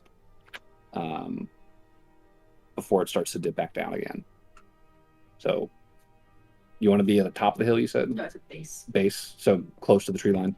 Okay. Where's the rest of the party going to hang out? I will be 30 feet from Aloryn. Hiding. Same. Okay, so not actually backing up too much then, staying fairly close to where you were. About a half. I'll be in a tree. You'll be in a tree? Yeah. Okay. You did have half an hour. You do have half an hour, yeah, to get yourself situated. Hiding behind a tree like I'm non-existent. Like I'm just John this becomes the tree. He's so I'm tall. I'm just this giant guy just hiding behind a tree. Just hold a few leaves. I bet they'll think you're a tree. Yep, I'm gonna hold a few leaves out. I'll say after about 12 hours, or not. It's not 12. Shit. After Half an 12 hours. This guy's a slow reaction after time. 12 hours of waiting. Barnaby's Fucking sitting body's in a tree for decomposing. 12 hours. I was reading the number 12 at that point. Sorry.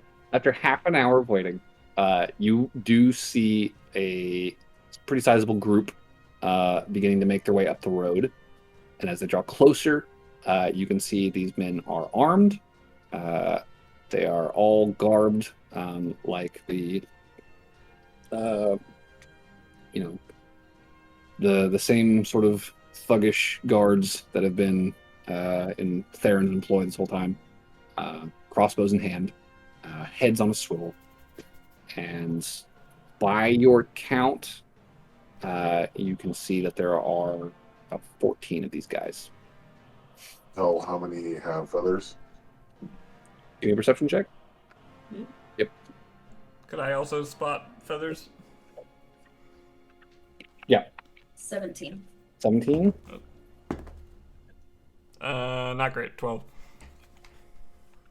I got 12 too. Okay. With a 17, you count 3. What happened to 6 to 10? It's possible word from the other camp got back about a bear. They may be taking this pretty seriously. Shit. So it is now 9 against 6, 7, 8, so 9 against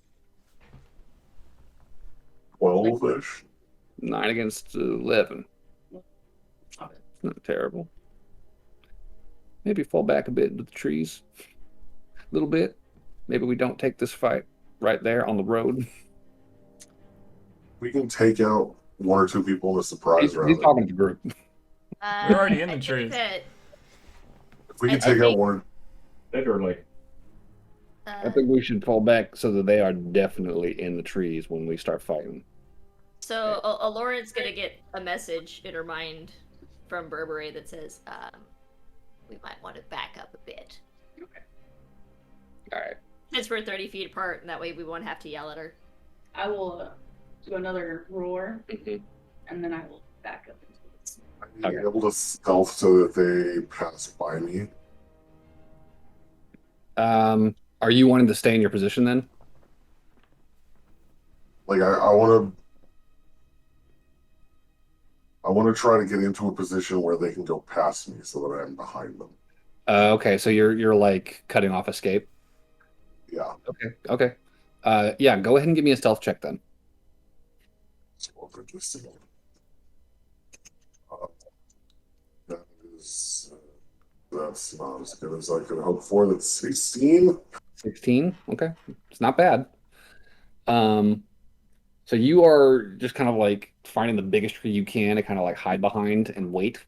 The rest of the party pulls back, the bear dragging this body with them, roaring as it goes, and these men approach the base of the hill, having heard this bear's roar. You see them kind of line up a little bit, kind of getting like a fire line set up. You got two guys kind of on their knees in front, a couple guys behind them. You know, they just kind of form these little squads. They're just kind of like looking at the trees, like watching. And then they kind of wave a couple guys forward. They start advancing. A couple more. Soon, this whole group has made their way just inside the tree line. And they can see the blood on the ground. And they're scanning the area up ahead. So I just want to be loudly eating this body. You're just gonna eat the body. I'm not gonna actually eat the guy. I'm You're just gonna like, chew on him. Just gum him. spitting him out. Really, you're just kind of chewing on him. Yeah, I'm just gonna like chew, like get super loud so they think I'm like.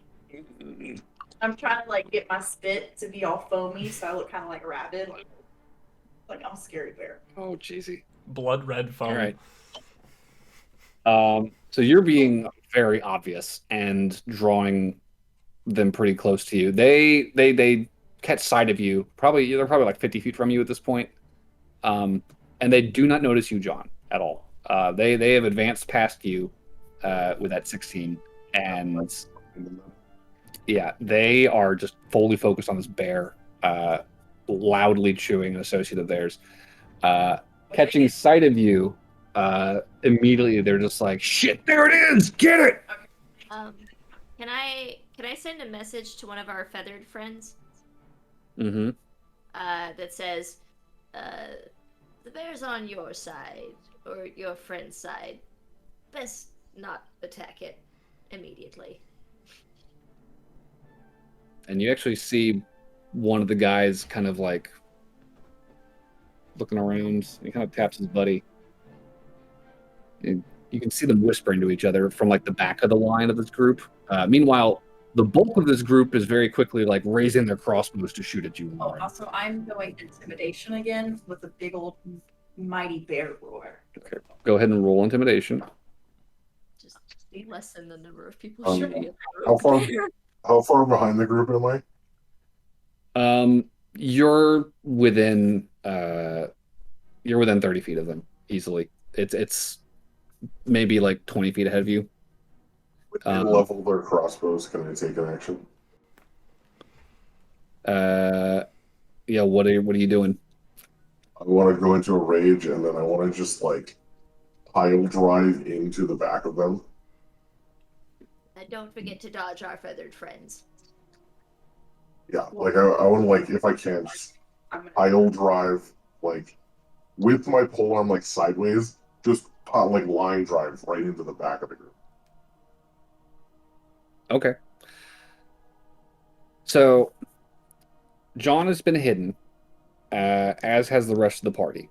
So what I'm going to say is let's roll initiative. John and the party is going to have.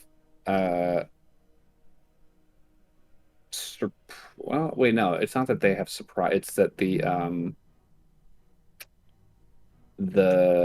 motherfuckers had surprise status, right? Am I remembering that right? So the enemies that you're facing, if they do not see any enemies, I believe it is, they are surprised. So they can't take any actions for one down there. For the first round of combat, the only people who can act are the ones who are not surprised. That would include the feathered folks, though. Right. Let's see. Term surprise.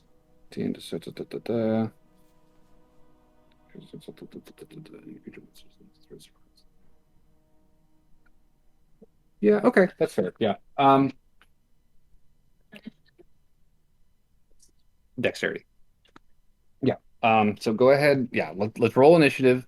I will say in the first round, we'll say it's just going to be the people who are not involved in this like direct conflict. So Aloryn, Noel, Barnaby, Burberry, and Willem will have the first round to do what they will. And then the second round, everyone's taking their actions. 14? No. 3. Oof. 9. That is a 19. 19 for Barnaby. I'll gear up to go first. And then I'm going last. What is Burberry? Burberry got an 8. 8. Okay. And a whole bunch of fucking guys. Holy shit. Alright. We're just gonna call that. That. And that. So, these are.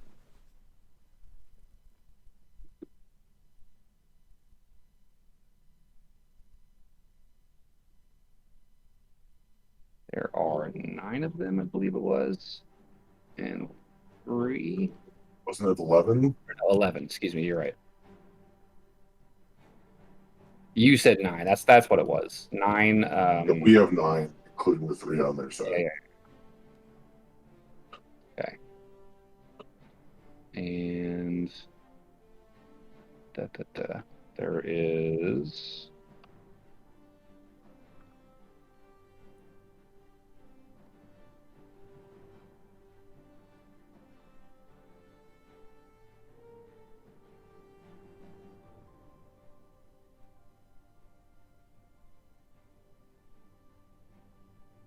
He has.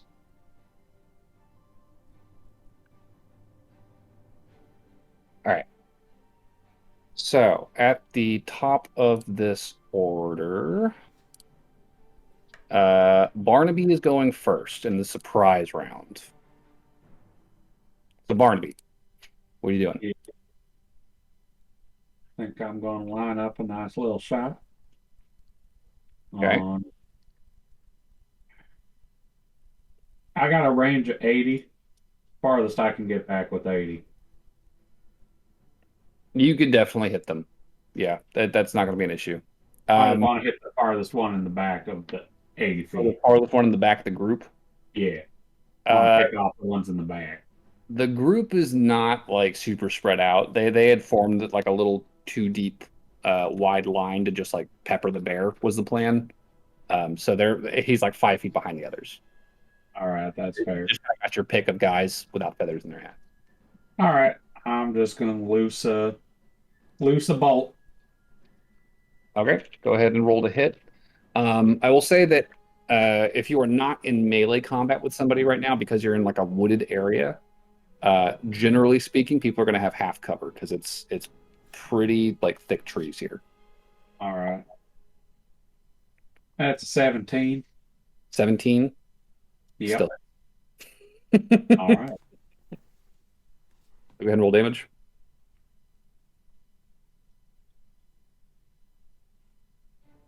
Ooh, that is 12 damage.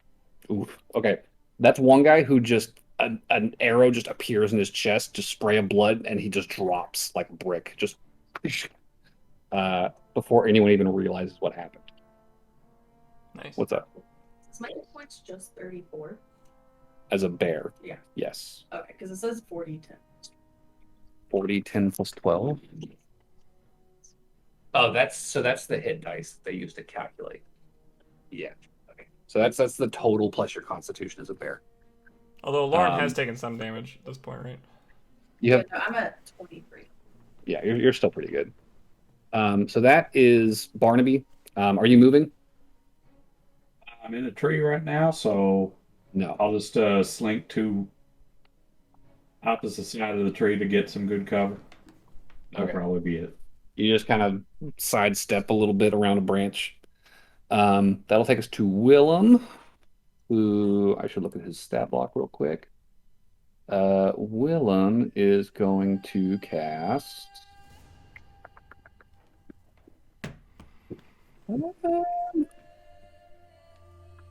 Eldritch How much Blast. damage is that? Probably. Yeah, probably. So you see the eye flash as it does, and he will cast Eldritch Blast. Pew pew. That's a hit. That's a hit. The 8 plus. All right, so one guy drops to a blasted Eldritch Energy, and actually both of them. So Willem drops 2 on his turn, just doo doo. 2 electrical bolts shoot out, colliding with men, sending them flying backwards. Their crossbow and hat just scattered to the wind. And that will bring us to Noelle's turn, as she has also been hidden. Okay. Bonus action. I'm gonna give bardic inspiration to Burberry. Partially because we haven't used the magical inspiration feature, which is kind of cool. So now, Burberry, you can also use the bardic inspiration on any spell that deals damage or restores hit points. Interesting. So if you do any guiding bolts or cure wounds or healing words, you can use it. And so Like, that's, heal the enemy! No. and then I'm going to hold my main action. I guess I'm going to hold it until I see a guard that's going to shoot Aloryn or attack Aloryn. And I'm going to hold Vicious Mockery, targeting that, whoever that is. Basically, the first guy that goes for Aloryn, I'm going to give him disadvantage on the attack with Vicious Mockery, or try at least. Okay, sure. So Burberry. So how many people have gone down this first turn? 3 so far. And there's 15? 7 still standing that are opposed to you. I am going to hold a command Or, action. excuse me, there's 8 still standing. Okay. I'm going to hold a command action in case anybody runs. Okay. So commands against anyone who attempts to flee. Yeah. Okay, gotcha. John, you step out from behind your tree as these guys are raising their crossbows. You have the drop on them. What do you do? How many out of the 11 are like out of commission? 3. So it's now down to 9 and 9. Yep. It's suddenly even. And there's still crossbows pointed at Aloryn. This is all happening in like a split second. It's like a 6-second span of like these guys are like raising crossbows. 3 of them are getting shot down, and they're just now starting to realize, oh, we're fucked. So what are you doing? Is there any way to hit the 9 people without hitting the 3 that are on the other side? I mean, you can target whoever you want to target. I mean, with my original plan, like the taking, or basically just barreling into the back.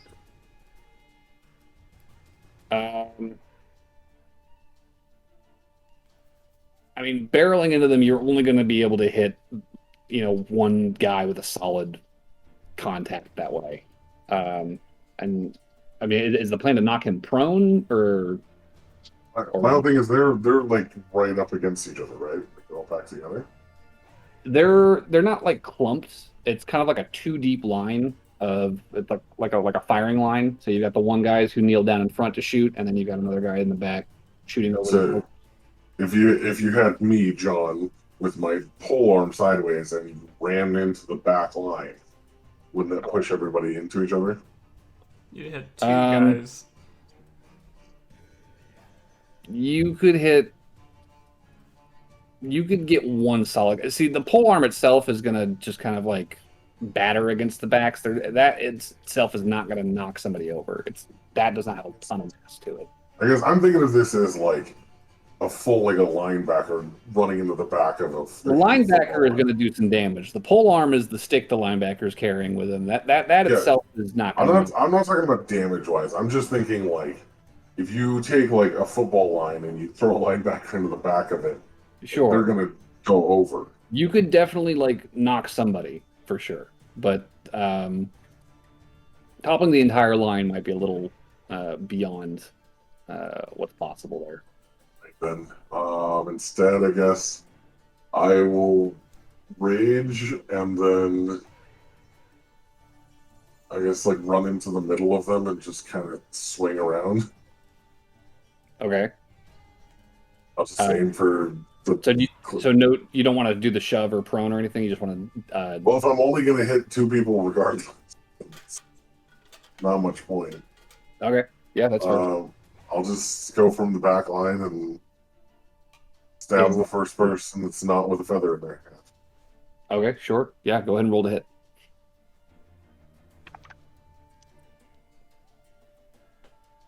This whole image in my head of just like fly tackling with oh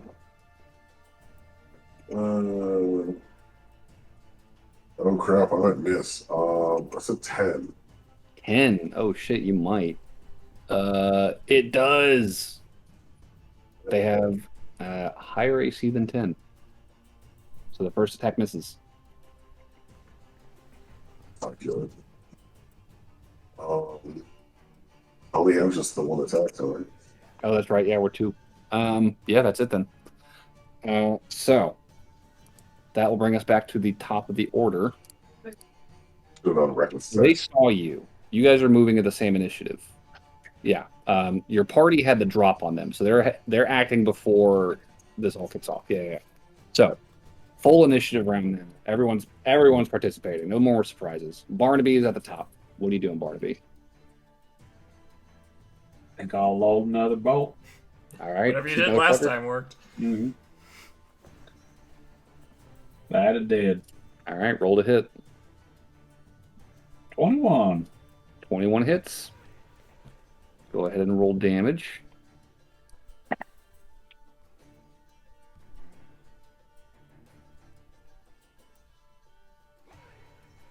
That is max damage. A D8. I got an 8 plus my dex plus 2 from archery style. 14. Oof. Damn, boy. That's another dead bandito on the ground.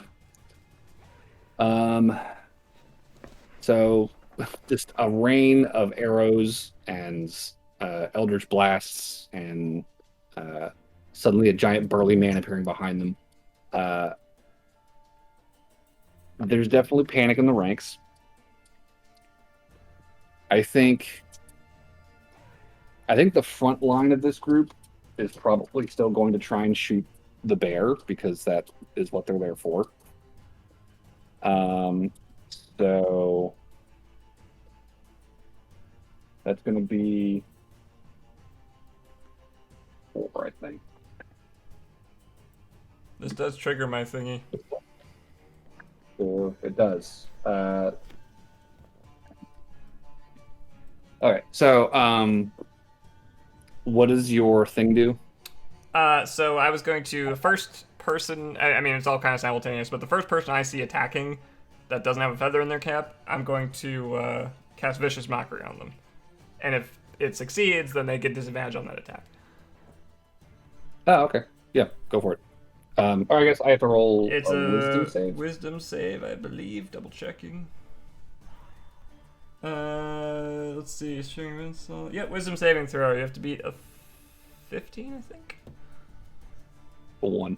Okay. So he fails. Okay, so he's gonna have disadvantage on his attack, and he's gonna take 1d4 psychic damage as he hears Noelle yell, "Qu'est-ce que toi?" And he takes 1 damage. Cool. But he does have disadvantage on this attack. He's like, what does that mean? Is he like... It's more vicious confusion.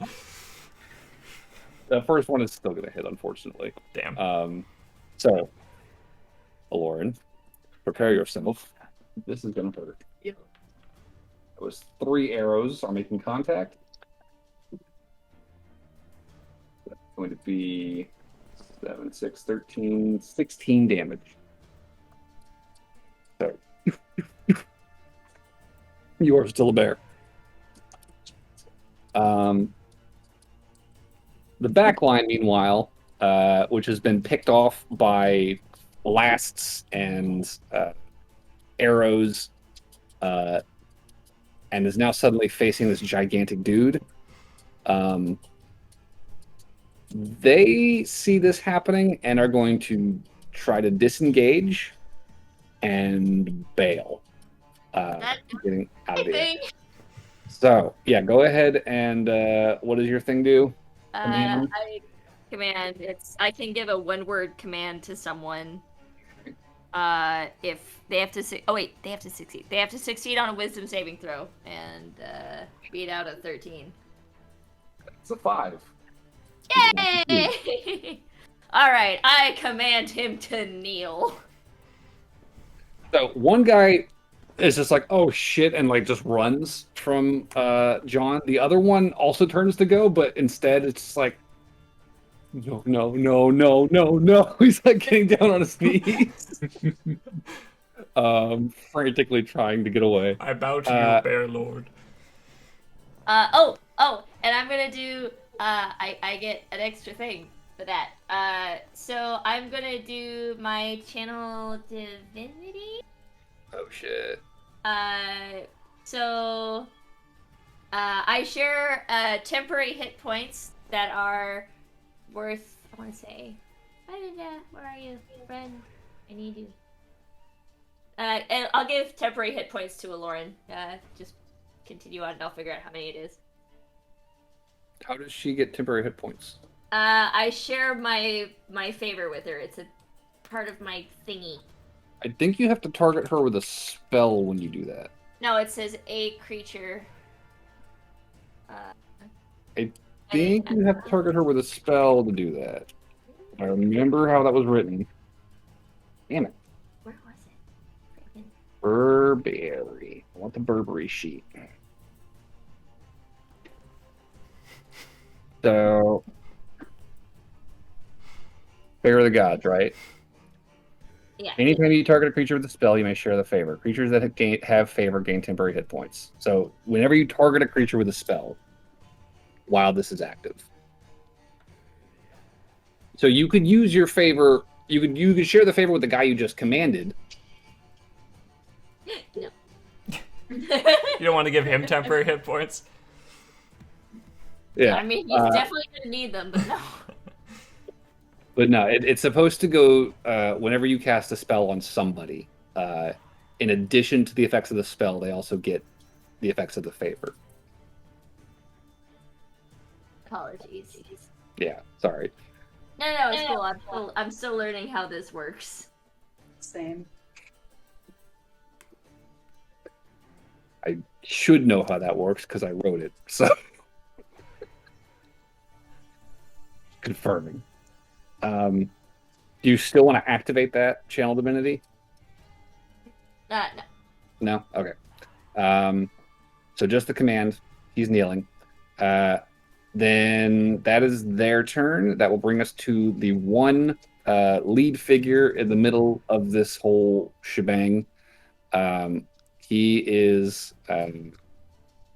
this black dragonborn figure. You can see his horns kind of protruding through little holes in the rim of his hat.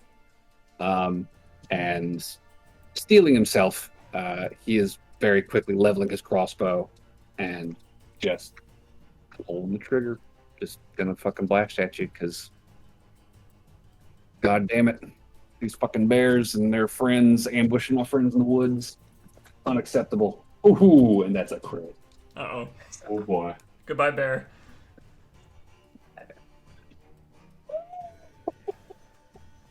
So that was 2 6s. Plus 3. So 15 damage. So if it's more than your bear's health, it rolls over into your hit points. So this one, like, punctures deep into the bear's arm. And when you transform back into yourself, like, it's still there. And you're just like, oh, fucking ow. This is awful. I'm just gonna let you guys know Aloryn is close to death. So.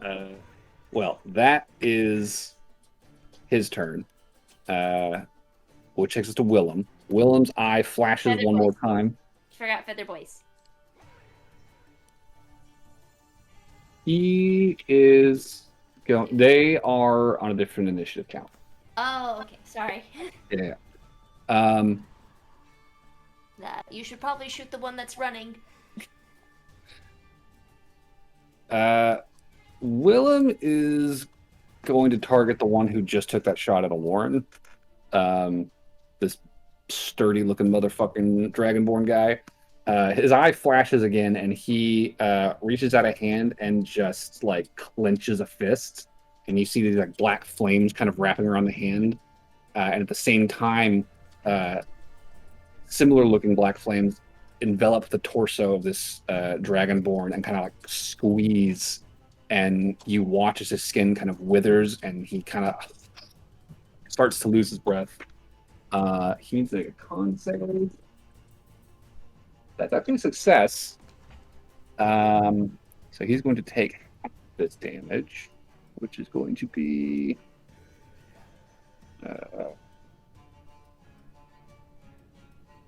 roll it. Damn it! Roll the dice.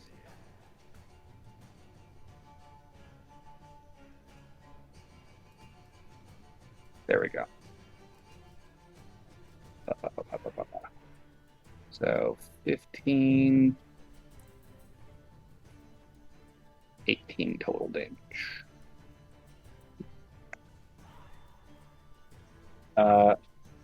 This guy is like hacking and coughing. You see like the veins bulging under the scales. But he locks eyes with Willem as he kind of steps out of the brush, and you hear him mutter under his breath, "You son of a bitch." It is now your turn, Aloryn. I'm turning into a fucking bear for my bonus action. I'm now I'm mad. So this guy shoots you, and you're just like, oof, and like falling out of the bear form. You like lock eyes with him, and he's like, "You're not a bear." And you're like, "Bitch, I'm be," and just fucking rush him. Has my whole life been a gonna lie? Frightened, and then I'm gonna turn into a bear when I jump that. And he's like, "Oh shit, she's got it again." Okay, so go ahead and roll to hit. She can do it twice. 21 hits. Yeah, for the second hit. Oh no, it's the sequel. The bear returns. 14. 14 does not hit. Uh-oh. This guy's sturdy. Mm-hmm. My claws. Okay. It's fucked up. You're like, "Oh, that fucking hurt." So, was just as a heads up, I was gonna heal you, Aloryn, but if I heal you when you're in bear form, it does not go back to your normal format. So, That's Bear fine. get healed. I did a total of 13 damage. 13 damage. Just Okay. explaining the shiny nose for later. It's your first time. It's true.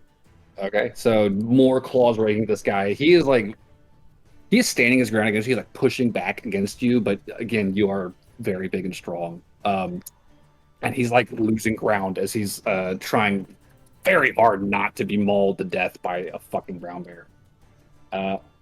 Which brings us to Willem's fellows with the hats. They got this message.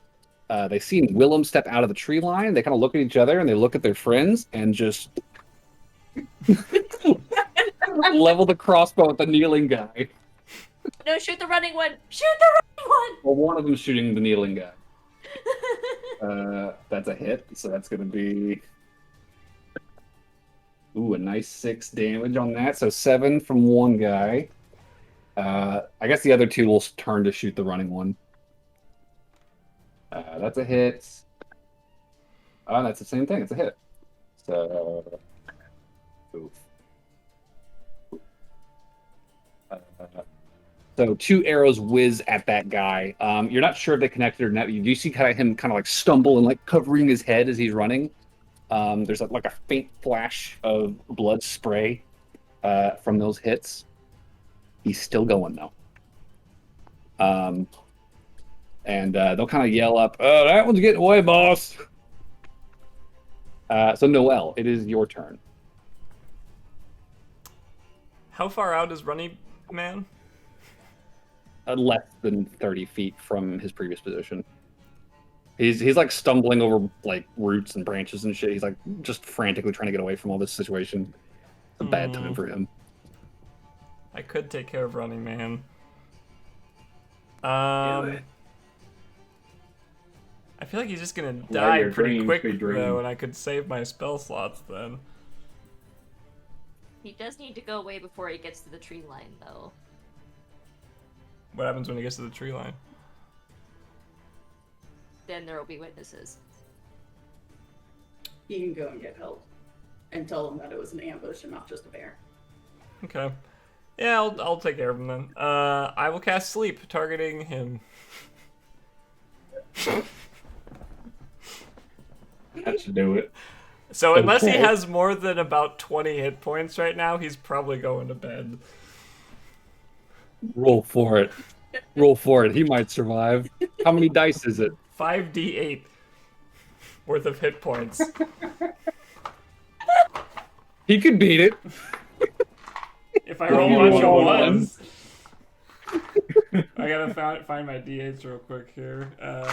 But just take Pete. Just take the average. Just take the average. I don't think I can just take the average for this. Roll the dice. I think only DMs get to Okay, well take my the first average. 3 rolls are 8, 7, 4. Yeah, he's asleep. So this guy You- is you running, watch and he's he's just running? like, And just slides through the dirt. and the last thing he And he's hears out. as he goes out is "Bonne nuit."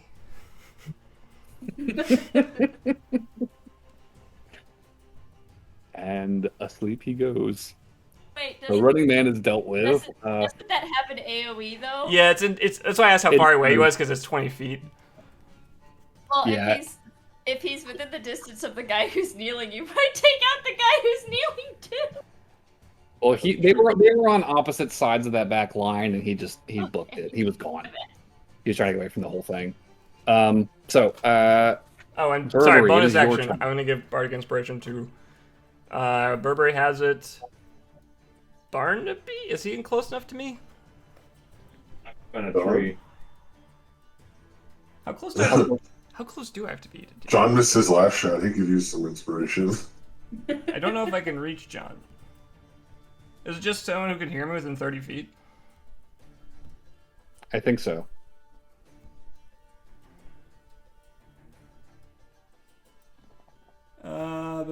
Sorry. Oh, 60 feet. Okay, cool. Yeah, I can give it to John probably. Oh, yeah, he definitely reached him. Cool. I will read John a very short limerick about crushing heads. I don't know. It's getting late.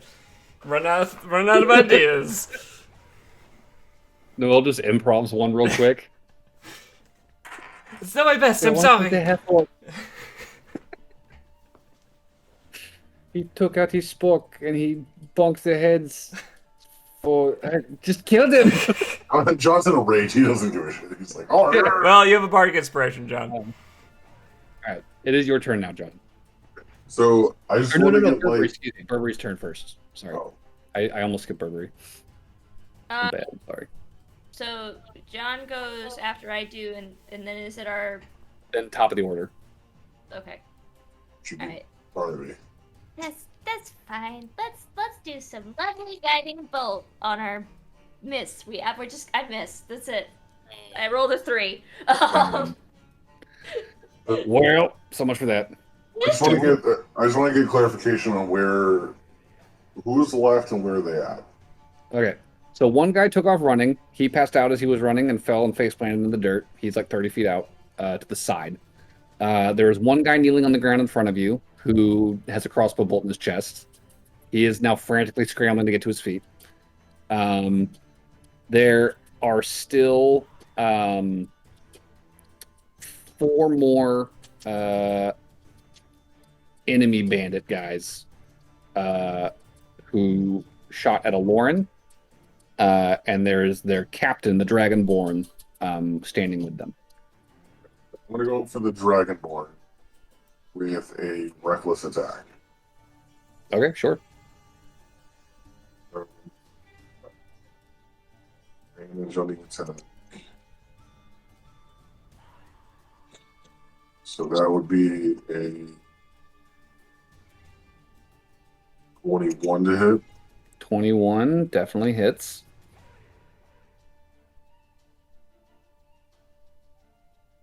D10 plus 6.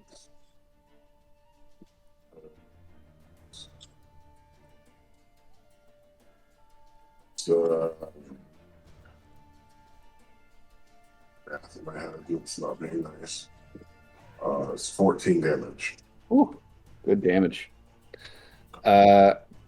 You swing your glaive at him. He is like fending off this bear, and he turns to you, and he like very barely just manages to like angle his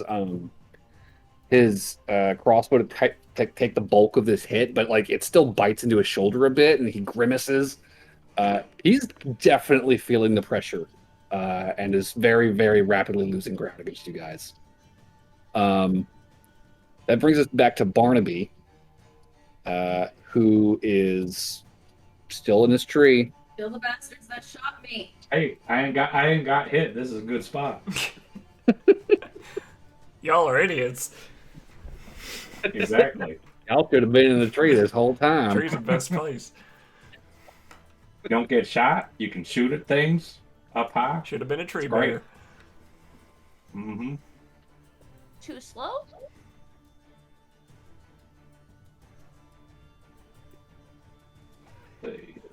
So I'm going to aim for one of the guys in the back. Okay, the only guy left in the back is the one who's kneeling on the ground and is like frantically trying to get up because he just got shot in like the chest. Yeah, I'll finish him off. All right.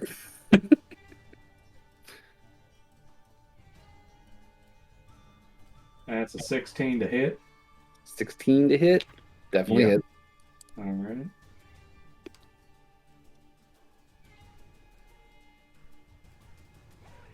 And that's an 11. 11 damage. Mm-hmm.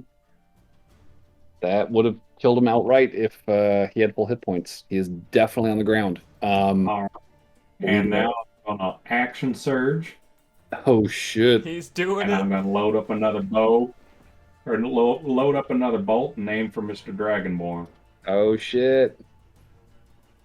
Take him out, please. Roll higher than a 14. That's a 18. 18. That hits. All right. That is 10 damage.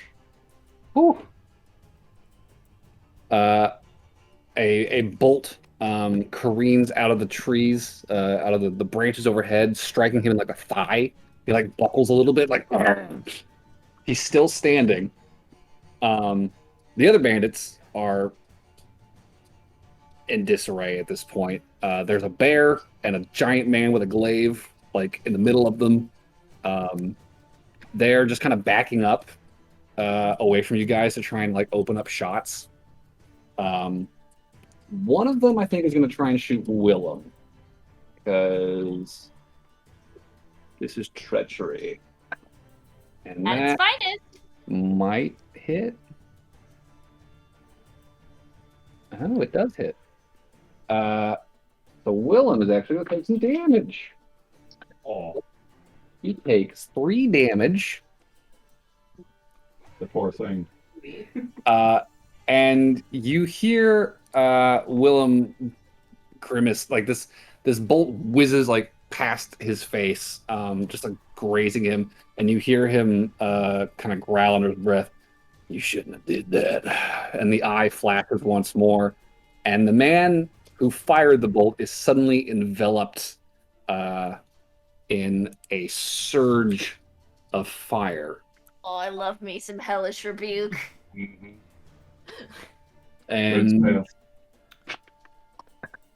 that's a 1. It's a little surge of fire. Yeah, this is gonna be fun. Slightly burns his cheek. Like a little like burst pops out of his shoulder.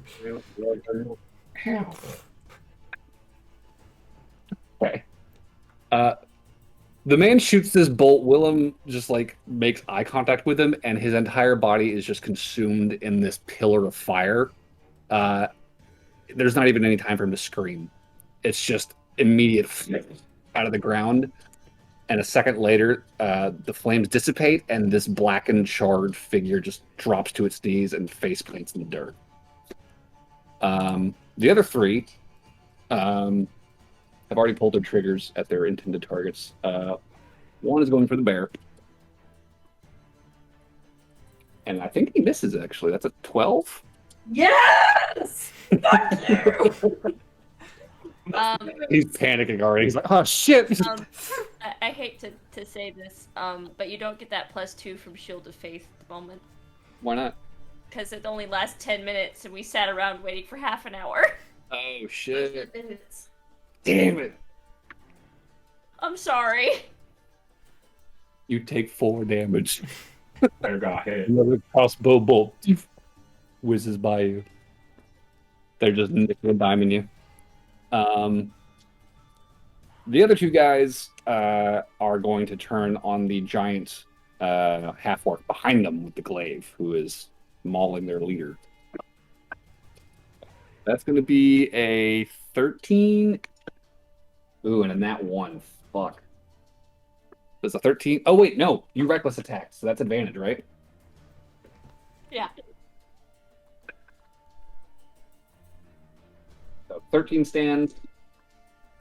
Ooh, and an 18. There's a 13 hits. No, the 18 does, though. So John will take 2 damage. My God. They're not Two rolling damage. great. Well, I take 2 damage. You said? Yeah. 2 damage that- from each crossbow bolt. Is that after taking into account the rage? Oh, yeah. Okay, so 1 damage. I just want to know if it was before or after that. Woo!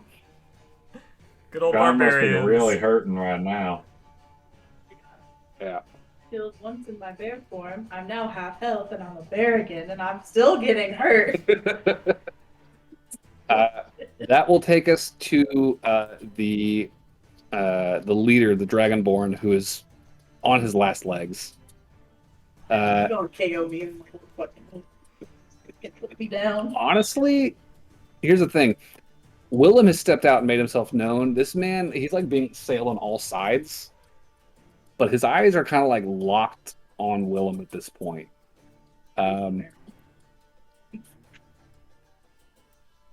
He is going to.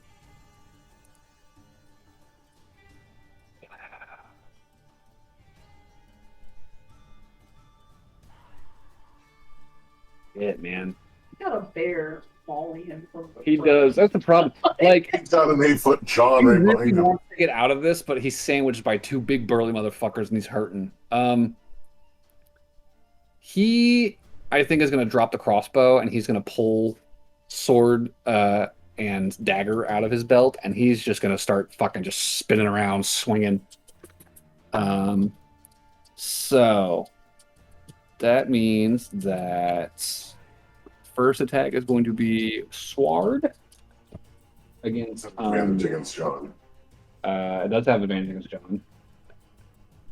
That's going to hit. That's an 18 plus numbers. So John takes 7 damage from the sword. Sure. And then second attack against John. Is that before or after the resistance? That's before. 14 misses, doesn't it? Okay. And then he is going to, with his other hand, just stab at you with this dagger. And that's a 19 to hit. It's me or Lauren? Do what? Is that me or Lauren? Me. Aloryn. Aloryn will take 6 damage from the dagger. By the way, with the resistance, do you round up or down? Down. I take 3 damage. Yep. Okay. So this guy is just frantically he's going full dervish mode trying to push you guys off of him. But y'all are just bearing down on him. So that brings us to Willem, then Bear. Willem is going to probably drop some Eldritch Blast on these 2 Goonies next to the Black Dragonborn guy. So, picking off thugs at a hit. That's a hit. These are going to deal. Oof. Not enough to drop them. But they are both injured. Which brings us to Aloryn. I'm gonna try to bite this dragonborn's head off. Okay, roll to hit. Unnatural. Okay, that definitely hits. Give you some damage. I think it's a D8. Isn't it? Yeah.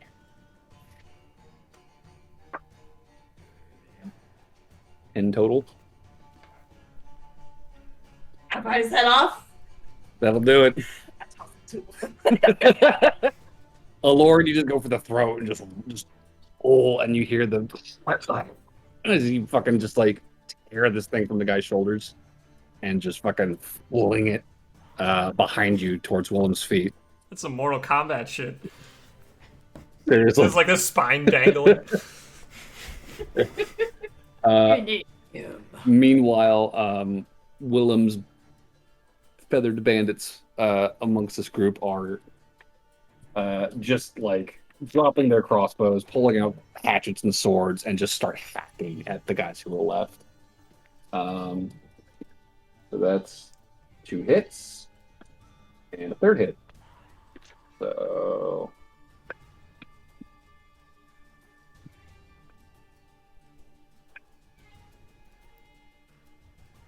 So between Aloryn, John, and these 3 turncoat bandits, just hacking and clawing and tearing,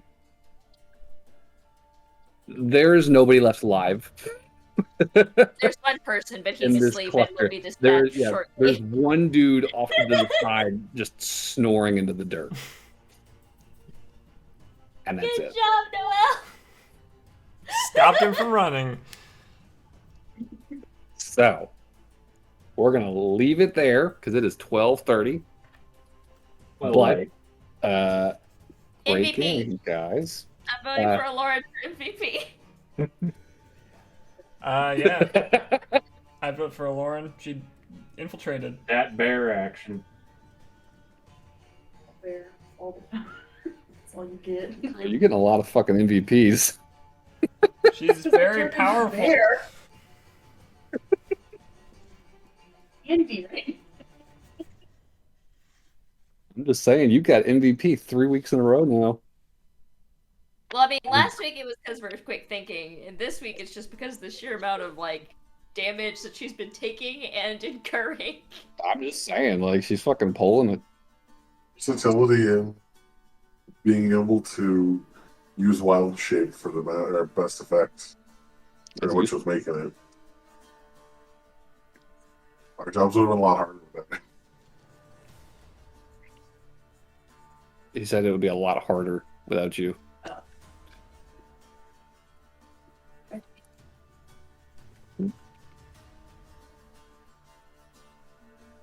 Free will hit his guiding bolt one day.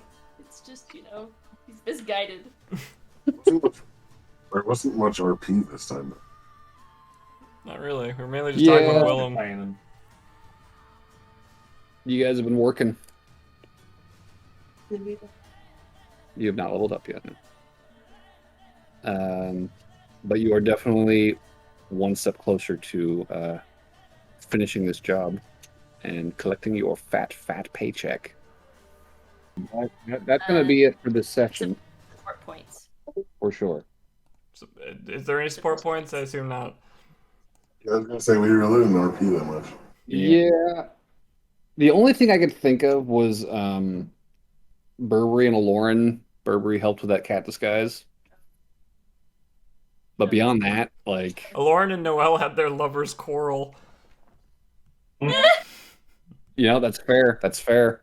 I'll give you that. And, Fighting side by side with Aloryn. and Burberry and Noel were tent buddies on the first. Tell you what, everybody gets a point with Aloryn, because Aloryn is fucking putting in some work tonight. Fair enough. Got up to 3 support points. We did it. We surpassed 2.